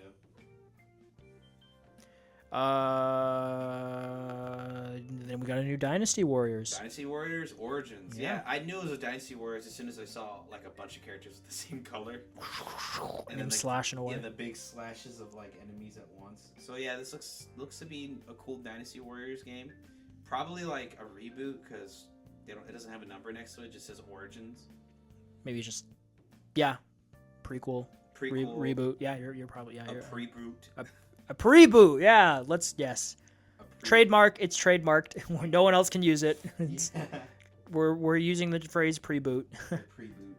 Yeah, next year. Nice. Could you imagine if this was cross-gen? It's not. It's just PS5. Thank fuck. Fucking Christ. And then we also got Ballad of Antara, which was pretty cool. Yeah, until I learned it was a free-to-play. It's a free-to-play fantasy action RPG. So I don't know what that'll mean, but it's free to play. So. Oh, so it's not like. Yeah, it's not like a full-blood. I don't know. It's free to play. So. That's weird. It is. That is weird. I'm actually kind of surprised. And then we have Infinity Nikki. Yeah, yeah. No, it's not Nike. I think it's just Nikki. Nikki, yeah. So basically, it's just like this cute little like anime-ified little like it looks like Pokemon mixed in with like Breath of the Wild. Yeah, a bit. There's a beta test coming out later this year. Yeah. So if anyone wants to jump on that, it's pretty good. When this is the game that you're like, this is Neo, I swear, and then it wasn't, and then it wasn't Neo. Yeah, it's because of the animations and like the. Yeah, that's flash. Yeah, that's fair. I don't know. I don't know. To me, I'm like, this isn't Neo, and it wasn't. We should have made a quick bet on that. But it looks cool. It does look like Neo. Open world action RPG set in ancient China, bringing mystical martial arts mysteries to PS5. And then the last thing, the best for last, but they put it first in the blog post. Astro Bot is getting a full-blown, PlayStation 5. I know the original Astro's Rescue Mission was a VR game, but I think it's safe to assume that PlayStation has given up on PSVR too at this point. When Astro Bot of all things is not getting a VR version, at least not that we know of yet. I feel like that they would have announced that here, but this looks fucking amazing, dude. This looks like the Astro's Playroom times 100. It's like 1,000. Mario Odyssey. Yeah. 1,000 looks like a great Mario game. Like there is obviously an audience for it because those games sell so well. Hotcakes. Oh yeah, they're amazing. I think I could be mistaken. I think on average though, I think the 2D ones sell more than the 3D ones. I digress though. This looks fucking amazing. There was a blog post about it. There's like 80 worlds, 15 different 80 worlds. Wow. Okay. Or, I'm sorry, not 80 worlds.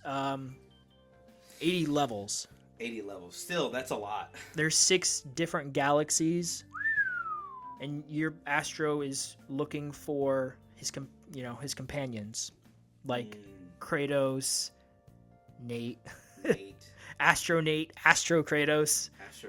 It looks so fucking. It looks amazing. Honestly, this shot up to my most anticipated game of this year. It comes out September 8th.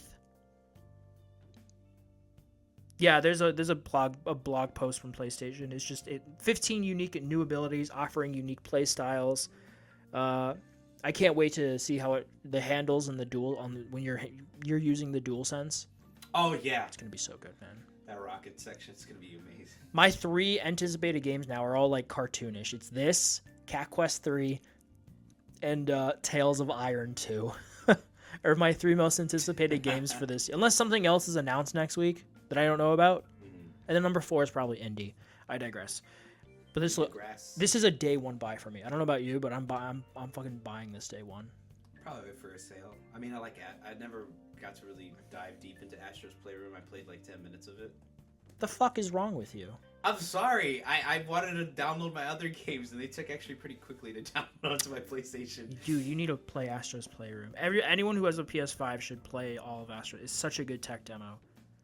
I think it uses the DualSense better than pretty much any other game so far. No, I'm very excited for this. This is the day 1 buy for me. I can't wait for September the 8th. 6th. It's the 6th. It's the 6th. The 6th? Alright, perfect. But yeah, as a whole, I would give the show a mid. Even as a state of play, I thought it was okay. Yeah, like a 5, maybe a 6. The Astros Bot, that fucking helped. Yeah, no, yeah, that for sure. Like Sony, boosted it up. Sony will be at the Game Fest. Game Fest, yeah. So maybe we'll see something else there. But we'll record that, right? Hopefully. What do you mean record it? We'll record our reactions. Do you want to? Yeah, I mean, why not? Are you working? When is it? Let's look it up. Now we can. So I can request off. It's next weekend, Abel. Oh shit. Oh my god, you're not good at fucking preparing. Wait, no. Well, I didn't know it was next weekend. I thought we had like another month. What? No. It's always been at the beginning of June. Oh, fuck me. It's okay, guys. Because I am here. Abel's not good with schedules. Eat a dick. He put that on his schedule and then he forget about it. Yeah, June 7th. June 7th. 2 p.m. Fuck, I work from 9 to 6 p.m. Fuck. Wait, when is the 7th? Is that Friday? Yeah, it's Friday. Yeah. Yeah, there's a whole list. If you go to the Summer Game Fest website, the State of Play was the 30th. June 7th is Summer Game Fest. Days of the Devs is June 7th. Bunch of other shit. Where's Xbox? Xbox's thing is June 9th. PC Gaming Show, which always sucks, is June 9th. And Ubisoft Forward is June 10th. It's just not the same as E3. No, it really isn't. Maybe in 5 years, you know? E3 revamped. I just need something comparable to E3, but this ain't it yet. But it could get there. It's getting there. But yeah, so no, we won't be recording our reactions because Sadly. You work. Yeah. Yeah, it's always been in June. Like E3 has always been at the beginning of June. Fuck, man, yeah, you're right. I just, I wasn't thinking. Anyways, that was our video game news for the week. And, yep. Now we move on to the more slower news sections of the week. Yeah, there was a few things that stood out to me for movies this week. We talked about it last week, but Wake Up Dead Man is the new Knives Out mystery from Rian Johnson. Mm-hmm. Got a bunch of casting announcements this week. Really? Jeremy Renner. Oh, right. Yeah. Hawkeye, yeah. I'm actually surprised after his accident he had. He's been doing well. He's really bounced back. He's been doing well. But yeah, he's in it. Glenn Close. I don't expect you to know who that is, but do you remember Guardians? You saw Guardians, right? Do you remember the head Nova woman? Yeah. The older, that's her. Oh, okay. She's been in other stuff, but for you, like, I figured you'd remember that maybe. I think I've seen her before in some other I'm sure you have. She's very recognizable, but she's in it. Mila Kunis is in it. She needs the good PR, but she needs a good PR. Kerry Washington, she's in it. Josh O'Connor. Yeah, he's a good actor. He's a really good actor. I'm very excited to see him in it. Daniel Craig, obviously. There's a rumor that Lindsay Lohan and Tom Hardy are supposed to be in this, which would be amazing. Yeah. What? The Lohanazons. Get Lindsay back. She's doing better. She's doing well. Get her back and stuff. But that's a rumor right now. But I'd love to see Tom Hardy in this. Okay. With his weird voices. But yeah, there's just a bunch of casting announcements coming out next year as well. Yeah, we talked about that, but yeah, cool. I can't wait to see a trailer for that one day. Cannot wait either. Speaking of trailers, we got a trailer for Moana 2. Yep, saw that. This comes out later this year. The cast returns. Oh my god, I can't pronounce her name. Ali. Cravello and Dwayne Johnson are coming back, obviously. This is the sequel to the 2016 animated hit. It's always trending. It was a TV show, and then they like. Yeah, this was a TV show originally, and they're like, oh, we need movie money, so let's make this into a movie. Yeah, they recut it, right? Or yeah, I don't know how much of it they changed. They're doing adventure stuff on the sea, Polynesian inspired, like the first one. Lin-Manuel Miranda is not coming back to write the songs, though. Oh, wow. Which was a big draw for the first one. I really like the first movie. No, I do too. I really love it. So I'm curious to see the effect that it has on that, because the song, kids obviously is more kid oriented, but the songs were a big hit. This is always trending on Disney Plus if there isn't something new. It's always in like the top 10. But yeah, the animation looks pretty gorgeous. This comes out later this year on. Oh my god, it's not telling me. Can you tell me? Article, please? No. Right. Okay, this comes out later this year. But Inside Out 2 comes out pretty soon. Yep, saw that. Zootopia 2 coming out next year. Toy Story 5 and Frozen 3. Just a bunch of sequels. Fucking goddamn. Because those are the ones that make money, Like, it's just, that's how it is, man. That's what people go to see. Mm-hmm. So. Well, I mean, that's what you go to see too, Abel. I actually haven't seen Toy Story 4. But you saw Shazam! Fury of the Gods. I did just see that. That's a sequel. Fuck off. Fuck off. But yeah, I'm excited. I hope it's good. Yeah, it comes out later this year. I have to know, though. I didn't see it in the article. Just so everyone else knows. November 27th. And then The Exorcist. We are getting a new version of The Exorcist from someone who's actually good with horror, Mike Flanagan. Woo! He's done a bunch of miniseries. He also did Ouija Origin of Evil, which is the second Ouija movie, which is the better one. Ouija. He's also done Netflix series like Midnight Mass, which is a really good miniseries about a very religious group living on an island, and someone comes back. He's not who he seems he is. There's vampires. It's vampire stuff. It's really good. He's a really good horror guy. This comes after the recent Exorcist movie, Exorcist Believer by Michael Gordon Green bombed. It was not good. That was the beginning of a planned trilogy, but it was met so poorly and did terribly at the box office that they're just rebooting it. They're just doing like, nope, bye-bye, Michael. You're out. So they're bringing Mike Flanagan to direct a new movie, which is a lot more promising. Nice. Yeah, it's weird because Exorcist has a lot more, like a lot of horror franchises, has more bad entries than good ones. The first one's iconic. The third one is good. Everything else is pretty shit. But I'm excited because Mike he's really passionate about what he does. He also, we went to see it, Dr. Sleep. Yeah, Dr. Sleep. He directed that. Oh, well, yeah, okay, so then, Yeah, that was a good movie. It's disturbing. Yeah, the kid dying, holy shit. The energy vampires with Rebecca Ferguson being a bitch. Yeah, dude, I heard like it was tough for the actors for that scene when they were killing the kid. Yeah, I bet it was intense. But yeah, he directed that as well. Wow. Yeah, so I'm excited. Not much else is known about it, but goodbye, Michael. We won't miss you. And I liked the 2018 Halloween movie, which he also directed. But that was all the real movie news I saw this week. I didn't really see anything else super noteworthy. It was pretty slow on that front. We were talking about this before, television stuff. The Bear season 3 trailer. Very happy about that. Woo! I mean, you've watched it. I'm excited, dude. I'm fucking excited. It looks like they're ramping it up, the drama, even more. I mean, it gets intense. Like the first episode, like. Yeah, I only saw the first episode. The first episode you saw, you can tell like all like the noise and the drama. Like you feel the stress. Sure. Yeah, it's very real. Yeah. They're talking over each other. Yeah, it ramps up season 2, and then it even ramps up even harder. It's gonna ramp up even harder in season 3. The trailer just personified that. He's gonna come into your house and start cooking you dinner and yelling at you. He's gonna be like, Chef, what are you doing? And you're like, what's going on? But yeah, I didn't realize it took place in Chicago until I watched the pilot. Really? I didn't know anything about the show until, except for Jeremy Allen White, who's really good, and then that it was a It's cooking funny. chef. He cannot escape the Chicago TV shows. What else has he been in? Shameless. Right. Is he from Chicago? Let's look it up. I don't think so. It'd be kind of funny if he was.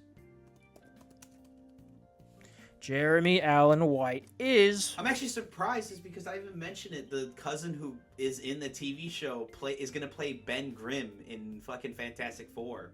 Yeah. Yes, he is. I completely forgot about that. Oh, he's from New York, which makes sense, honestly. Oh, yeah. Looking at him, we're pretty much Chicago and New York are long. He was really cousins. good in The Iron Claw with Zac Efron. Yeah, I saw that.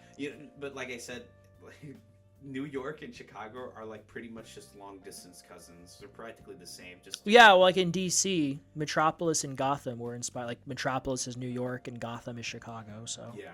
And then in New York, in DC, a lot they're twin cities. They're across the bay from each other, depending on which version. It depends on the map. DC changes their shit all the time. So I digress. All the way in the fucking Midwest, and then Metropolis is at the peak. The Bear season. When does this come out? June 27th. Yeah, pretty soon. I gotta catch up, man. Watch. I'm gonna watch it tonight. I'm very excited. We got a new trailer for Umbrella Academy, the final season. Have you seen this? I've only watched, I think, season 1 of Umbrella Academy, and then I stopped. Why'd you stop? I just stopped. I guess I just didn't want to continue after season 1. I mean, it was a good show. I didn't think it was bad. I thought it was pretty funny. But you didn't want to continue? No, I haven't had the pull to watch season 2. That's fair. Well, this new season comes out August 8th. It is the final season. But I know nothing about it. I've never seen the Umbrella. I know it's based off a comic. Yeah, I know that. But cool. I think it's 10 episodes. Nice. Netflix, right? That's when it's one. It's good when a show knows to end, because you don't want to overstay your welcome. Jinx, you owe me a soda. Thanks, Abel. He's taking a sip of his own soda. What a bastard. But because Netflix cancels so fucking much. Dude, they do. But not Cobra Kai. Not Cobra Kai. It's ending. Not One Piece. I think it's getting a movie. Oh yeah, One Piece, the live action One Piece, that was actually pretty good. I think they're actually. Dude, if they cancel Arcane, I'm gonna punch someone. I'm punching Mr. Netflix. They've been working on Arcane, and season 2 comes out. Started filming for One Piece. Oh yeah, I mean it was very popular. So yeah, season 2 comes out of Arcane comes out later this year. Mm-hmm. So I'm very excited. I love Arcane. I hate League, but I fucking love Arcane. Yeah. But yeah, I'm excited. I hope it's good for fans of Umbrella Academy. That it's a good final season. We are getting a Minecraft show from Netflix. I thought we were getting a Minecraft movie. No, that's Margot Robbie's production company, I think, and she's also doing Monopoly. But Netflix is doing an animated series for Minecraft, which I mean it works as an animated format. But I don't know if you saw the teaser trailer of Jason Momoa and Jack Black for the Minecraft movie. I don't know. I don't think I did. It's pretty funny. It's crazy how video game adaptations have become the new superhero. Oh no, yeah.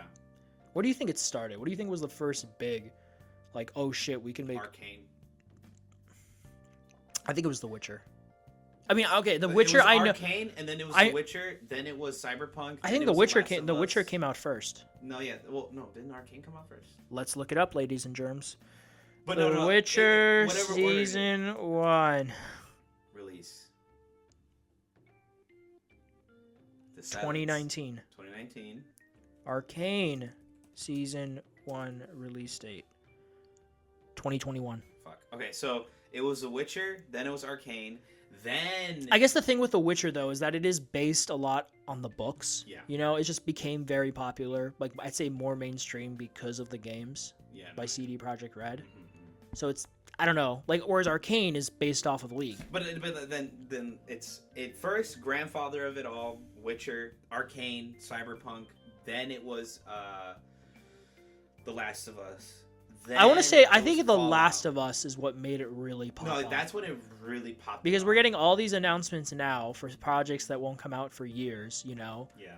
But, I mean, we got Fallout this year. We had the announcement of God of War 2018's like movie, or not movie. I think It's a TV. show. It's a TV series. TV series like years ago. God, I want that to be so good, but it's the same fucking showrunner for Wheel of Time. Yeah, but Cory Barlog's a producer on it. Is he? Yeah. Well, that gives me some hope. Yeah, that's what. He's been with the series since the beginning. Yeah. Because the creator is a I hope Christopher fucking Judge. lunatic. I hope Christopher Judge plays Kratos. I don't know how much physicality he could do though. He had surgery not too long ago. True. He's not exactly a spring chicken, you know. They should probably get that one actor who plays M'Baku. That'd be. I don't know if he has a voice for it. He doesn't have the voice. I know who you're talking about, but yeah, he was in. What did I watch recently that he was in? Oh, The Fall Guy. Yeah, he was in The Fall. He was good in The Fall Guy. Anyways. What were we? Oh yeah, we're getting a Minecraft animated series from Netflix because why the fuck not? Minecraft is huge. There's no real details on it. Yeah, we're getting. Yeah, okay. Are you gonna watch it? Possibly, maybe, just to see what it looks like. Yeah, I'm morbidly curious. We're getting that Morbidly slew of video game adaptations. Yeah, they're pretty much bangers so far. And then the last thing that I noticed is that Welcome to Derry, Yeah.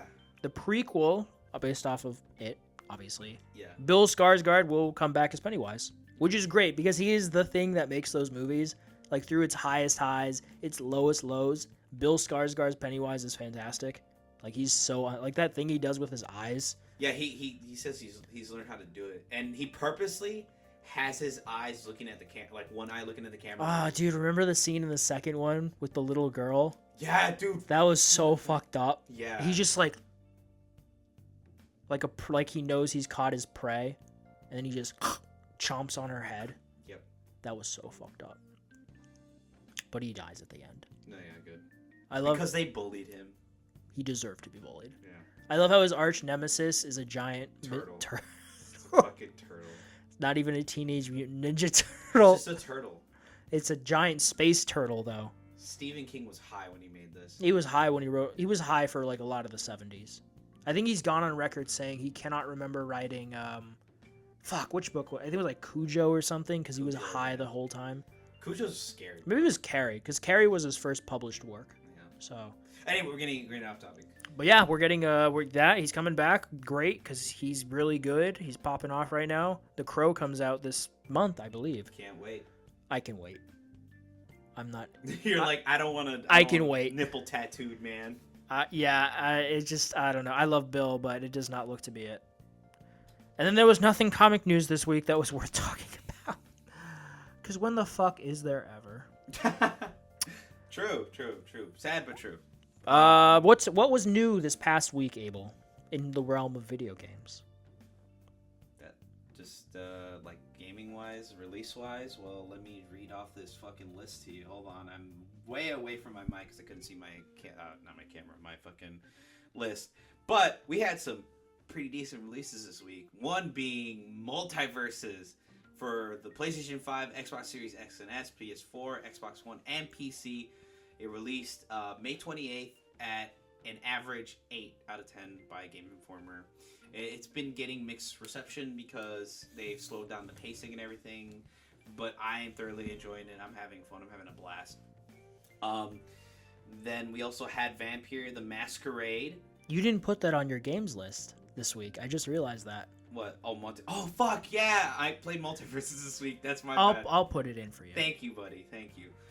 We have Vampire the Masquerade, Cortez of New York. We also have, for iOS and Android, came out on the 28th. We also have Nine Souls, S-O-L-S, 9 Souls. Platform PC came out May 29th. Astro Blade of the Monolith, which came out for PlayStation 5, Xbox, and also previous generations, and Switch and PC. On May 30th, we have Humanity on Xbox Series X and S and Xbox One. Game Informer rated it 8.5 out of 10. not bad. Then we have for PlayStation 5 Nuclear Blaze that came out on the 30th. We also have Phantom Fury came out for PlayStation 5, Xbox Series X and S that came out on May 30th. We have F124 for PlayStation 5, Xbox Series X and S, PlayStation 4, and Xbox One and PC. And then we also had Hypercharge Unboxed, which came out for Xbox One, X, and S. Oh my god, it came out on the 31st, sorry. All these games look pretty cool, but the big highlights are, what do you call it? Multiverses and I believe Humanity, which been getting pretty good ratings. I feel like I've heard about. Is that a VR game? Humanity? No, that's only no. I think I was thinking of something else, but yeah, I think I have heard of it. Yeah, Humanity, Xbox. It's only Xbox exclusive, it looks like, for now. Yes. But yeah, that's what came out in the gaming universe this week. What about in the movie universe? Bunch of stuff. Thank you, Rotten Tomatoes. We had In a Violent Nature, which is kind of like a Friday the 13th from the perspective of Jason. Oh, okay, yeah. No, yeah, I've heard about it. My general manager told me about it. Yes. Young Woman in the Sea, New Daisy Ridley film, supposed to be pretty good. Ezra, which is... Ezra Miller. No, yeah, the Ezra Miller, the movie. About a boy, I don't know, Robert De Niro's in it. The Dead Don't Hurt, that is written and directed by Viggo Mortensen. It's a Western. Yeah. He's a foreigner who's moved to America, but then he's caught up in the Civil War. And it's, a conflict between loyalty to his family, his wife, and his farm, and his adopted country. Yeah. And then What You Wish For, Summer Camp, Black Spot, Haiku, The Dumpster Battle, Guy Friend, a bunch of shit. I'm not reading all this off. Those were the highlights. Those are the bigger ones. Yeah. The big ones. Okay. Cool. And then comic book wise, again, I'm not reading all this shit off, but holy shit, there's a lot. There's always a lot every week. New issue of Batman, new issue of The Amazing Spider-Man, new X-Men, new Venom, new Ultimates, #1. That's a big one. Poison Ivy, number 23. Poison Ivy's been a really good series. New Birds of Prey, new Star Wars, new Shazam, Gunslinger Spawn, Scarlet, Wolverine, Blood Hunt. That ties into, the current... The Walking Dead. Where do you see that? Oh, yeah. The Walking Dead Deluxe. That they're just going back and coloring all the issues because they're originally black and white. Yeah, they're originally black. Blood Hunters, that's the current Marvel vampire event happening. The Scorch, Miss Marvel, Venom, Lilo and Stitch, the Batman and Scooby-Doo mysteries. That's fun. Yeah, a bunch of stuff. I got this list off of League of Comic Books. If you're interested in checking it all out, it's a lot. Oh wow, My Adventures with Superman issue 1. Wow. Yes, yeah, I forgot about that. That ties. It's between the events of seasons 1 and 2. Season 2 comes out really soon. I'm very excited about that. Can't wait. And then what was the other thing? Oh yeah, there's too much. I'm not even fucking bothering with television. Fuck that shit. It's too much. Yeah, there's always new shows coming out. And then that was weird. That was loud. Yeah, it was loud. Our main topic for this week, we talked about it briefly last week. What needs to change with movie theaters? I've thought about this because last weekend was the lowest box office for Memorial Day weekend in like 40 years, since the 80s, because Furiosa and Garfield just didn't hit with audiences, not doing super hot. Just generally, especially since COVID, there's been a bit of a downward spiral because of streaming. Yeah. Because people, it's part of the discussion is that so many of these movies come to streaming and digital, direct PVOD, like a month and a half, 2 months, maybe like right after coming to theaters. They should do what they did with cable, which it would come out like 6 months later, or even like. That's what. Yeah, that it used to be. There used to be more of that gap, but they just know. So many people just are willing to wait and spend the money. It's you're paying for the convenience. I feel like they should lower prices for tickets, so that obviously that's going to be like, oh shit, what the hell? Where's the money? Not where's the money going, but like obviously there's gonna be that concern of like, but I need to pay for the lights in my theater, or like I need to the man. Yeah, there's costs to it. Yeah, There's some called not some called fallacy, but the idea of like, oh, you can't just lower the price, but you can. You just need to lower it maybe like a few dollars, and you'll make it back because those people are gonna be like, I can go to the movies with my friends, my family, without paying like $50. Because if I remember, the last time I went to the theaters with family members, I think for like just 3 of us, it was close to, if not like $50, $60, because it's like $20 the tickets for adults. Where did you go? The Roosevelt Icon Theater. I don't know if I don't think I've been there. Yeah, no, it's either 15 or $10. It's like that's why places like AMC, it's what I use, have their AMC stubs, like their subscription service, because it's $25 a month, and you get to watch 3 movies a week, plus you get free upgrades on. I think that's what I'll probably invest in once. There's no online fee for getting tickets. There's perks to it. If you're a movie guy like me, and I go on average once a week to the theaters. I feel like if I once I get more of a steady income, I feel like I'd be doing that, because then I'll be watching more movies. Well, where's the? I don't know. I think the closest AMC to you is Oakbrook. No, Cicero. Is Cicero closer? Yeah, Cicero's closer. Okay, yeah, the one. Mine is AMC Quarry. This is for those of you who don't know. This is the Chicago area, but mine is Quarry, which is Rye 55. It's like 5 minutes from my place now, which is nice. Because before it was Yorktown, which is like 15 minutes from my place, which it adds up. But yeah, I think having the subscription service helps to an extent. But that I think is more enticing for people like me who are just really into film and see a bunch of shit instead of just the big stuff like Deadpool and Wolverine or Inside Out 2, which comes out very soon. I think part of it is you just need to make it. You need to have at this point in time, and I think COVID just changed that trajectory for a lot of people. Because if you go back, because 2020 was COVID, 2019 was one of the biggest years in box office history ever. You had 7 films that year. Yeah.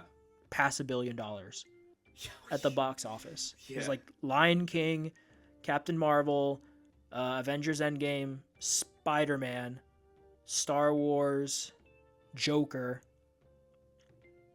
I can't remember the others, but those were 6 of them that were that year. But then COVID happened. Everyone's staying at home. The companies, you got to adjust to that, right? Mm-hmm. And then you just come out of that like, hey, this is easier. I don't have to drive there. Ticket prices are skyrocketing. Most people don't care about that theater experience anymore. So like, what do you do to bring them back? What would get you to really, besides that's the probably easy answer. More comfortable seating. Well, there's recliners. Well, now they are. Back then, it was just like the fucking plastic. It's an older theater, but yeah, it doesn't have recliners, which kind of sucks. But wait, will the theater we're going to have recliners or no? They're because I know you can order food. You said they're rolling seats. Oh, okay. So you can lean back. They're not fixed into they're rolling seats, like desk chairs, but they're comfortable ones, like the thicker padding ones, so you can roll around a bit. Okay. Yeah, right. You've never been to the theater. Oh, yeah. But yeah, no, they you can recline in them. Hey, take Senu. Hey. Oh, it's a rubber band. I'll get it. Yeah, it's alright. Sorry, you can't eat that. It's not good for you. Toss it to me. Got it. Okay. Thank you. Sorry. But no, yeah, that I think starting to add that like how that theater we're going to, like, you can order food and it'll be like. Oh, places do that. Yeah, some places do. I've been to a couple theaters that have done that. Yeah. I feel like that is AMC. There are certain AMC Yorktown has proper. It's not cheap, but it has proper food. Yeah. Instead of just like the theater shit. I think more theaters are introducing that, and it works to a degree because you kind of combine the. It just doesn't help when it gets to be so expensive. I think also if you have, this is also not just theaters, but just something filmmakers. If you have a theater experience that's like Avatar that you need to see in a theater, that helps. Yeah. Because people aren't, with those ticket prices, they don't want to go see something that's just like, for them is the same viewing experience like you're watching it at home, Like Avatar at home is not the same as viewing it. Avatar at home versus we have theater. Avatar at home. Yeah, no, that is a theater feeling. Dune is very similar, which is why it is still the highest grossing film of the year so far. Yeah. I think like 700 and something million. I'm just happy it did well enough to get the third one greenlit, but I digress. But it's just having Maybe more theater exclusive merch or something. I don't know. I don't know if merch would do it. It's funny because you get a lot of the same franchises, but it's still like, oh, we want new stuff. But people they go and see the franchises they're comfortable with. You know? Like, that's why Disney's doing all the fucking sequels, because those are the ones that make money. They make the dough. Like, I'm very curious to see how Inside Out 2 does. Inside Out 3. Probably, if Inside Out 2 does well enough. She's still growing up. She can be a young adult. She's going to be a teenager in this one. She can be a young adult in the third one. So it's, I don't know, man. I guess we don't have an answer, but it's just, I guess because you're someone who doesn't go to the theaters ever, really, and then... Well, because I can't really just, like, go like, yo, let me see that movie real quick. I mean, I can, but it just... That was such a 180. I know. I can't, but I can. It's more like, I wish I was close to a theater. Because, yeah, Cicero's the closest. Well, how far is it? I think it's like a 5-mile drive from here. 5... No, not 5 mile. Hold on. Let me look up Cicero AMC Theater. 1 second, folks. Yeah, because before I moved to my new place, the closest theater to me was Hollywood. But every time you go there, and this is more so a me issue, I'm like, I have to get food because I'm hungry, and then it gets to be a bit expensive. Whereas AMC, I don't feel that every time. I'm like, because I don't want to get the food there because it's not as good. Yeah, it's 5 miles from me. That's not terrible. Yeah. Well, how long of a drive is it? Like, how fast can you go on the road? Right now, if I were to go there, 18 minutes. For 5 miles? Yeah. Well, it's because it's heading that way, but heading this way, it's traffic heavy. That'll do it. That's why. It's like, once I get out, I'm like, oh, thank God. It's such a good movie. It's an amazing movie, and then I'm going to be like, fuck, the traffic. Yeah, the traffic is never fun to deal with. I don't know. I think you just have to... It's a combination of making more theater-worthy experiences. Like, wow, I'm so glad I saw that on the big screen. Because then you'll get the money back, a la Avatar. Like, a la Avatar. Yeah, Avatar is like one of them. Dune's one of them. Avengers Endgame. That's a theater experience. That's a theater experience. Exactly. Accumulation of 10 years of setup and payoff and character development and all that jazz. It's just... Because it just becomes so. It's become more expensive, like going to see a higher art performance. Like you go to the theater, for instance. That is a costlier ticket because it's more high art. Whereas movies, it feels like they're getting to those prices, those high art prices, even if they aren't always warranted, No, yeah. Whereas before, it was like, 50 cents a ticket, and you go, you hang out with your friends, and like, ooh, movie theater, Just like that everyone experience, where it feels like we're getting away from that. And then also, it just doesn't help that the economy kind of sucks. Right now, yeah. Because prices are going up for everything, it seems, but then wages aren't going up. Wages aren't going up, prices are going up. We're hitting... I mean, I got a raise at work December, but it's not consistent. It depends on how well we do. At my company, anyway, because we're a restoration company. I mean, from what I know, we're doing pretty well here. At Home Depot? Yeah. What do you get paid right now? $17.50 an hour. That's not good. Yeah. I get like $23 an hour. But you work 20 hours a week, right? No, 40. You're working full time? Yeah, it's weird. I'm temporary, but I'm working like full-time hours. 40 a week. So what days are you off this week? Tuesday and... I had Tuesday, I had Thursday off, and then I had today off. So this week I only worked, I think, 28 hours. So that's not next 40. week would be 40. Okay.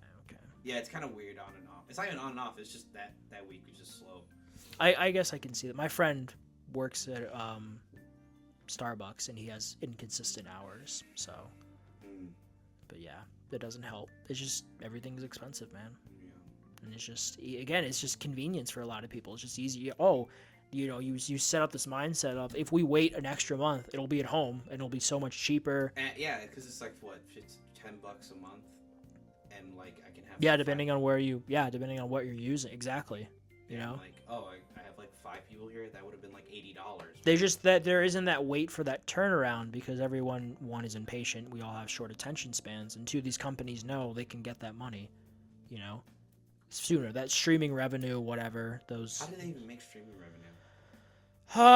For it must be licensing. Mm. Or maybe it equates to subscription renewals, you know, sign-ups, that sort of thing. But then things like, say, Dune, that recently went on to Max, which is Warner Brothers. Yeah.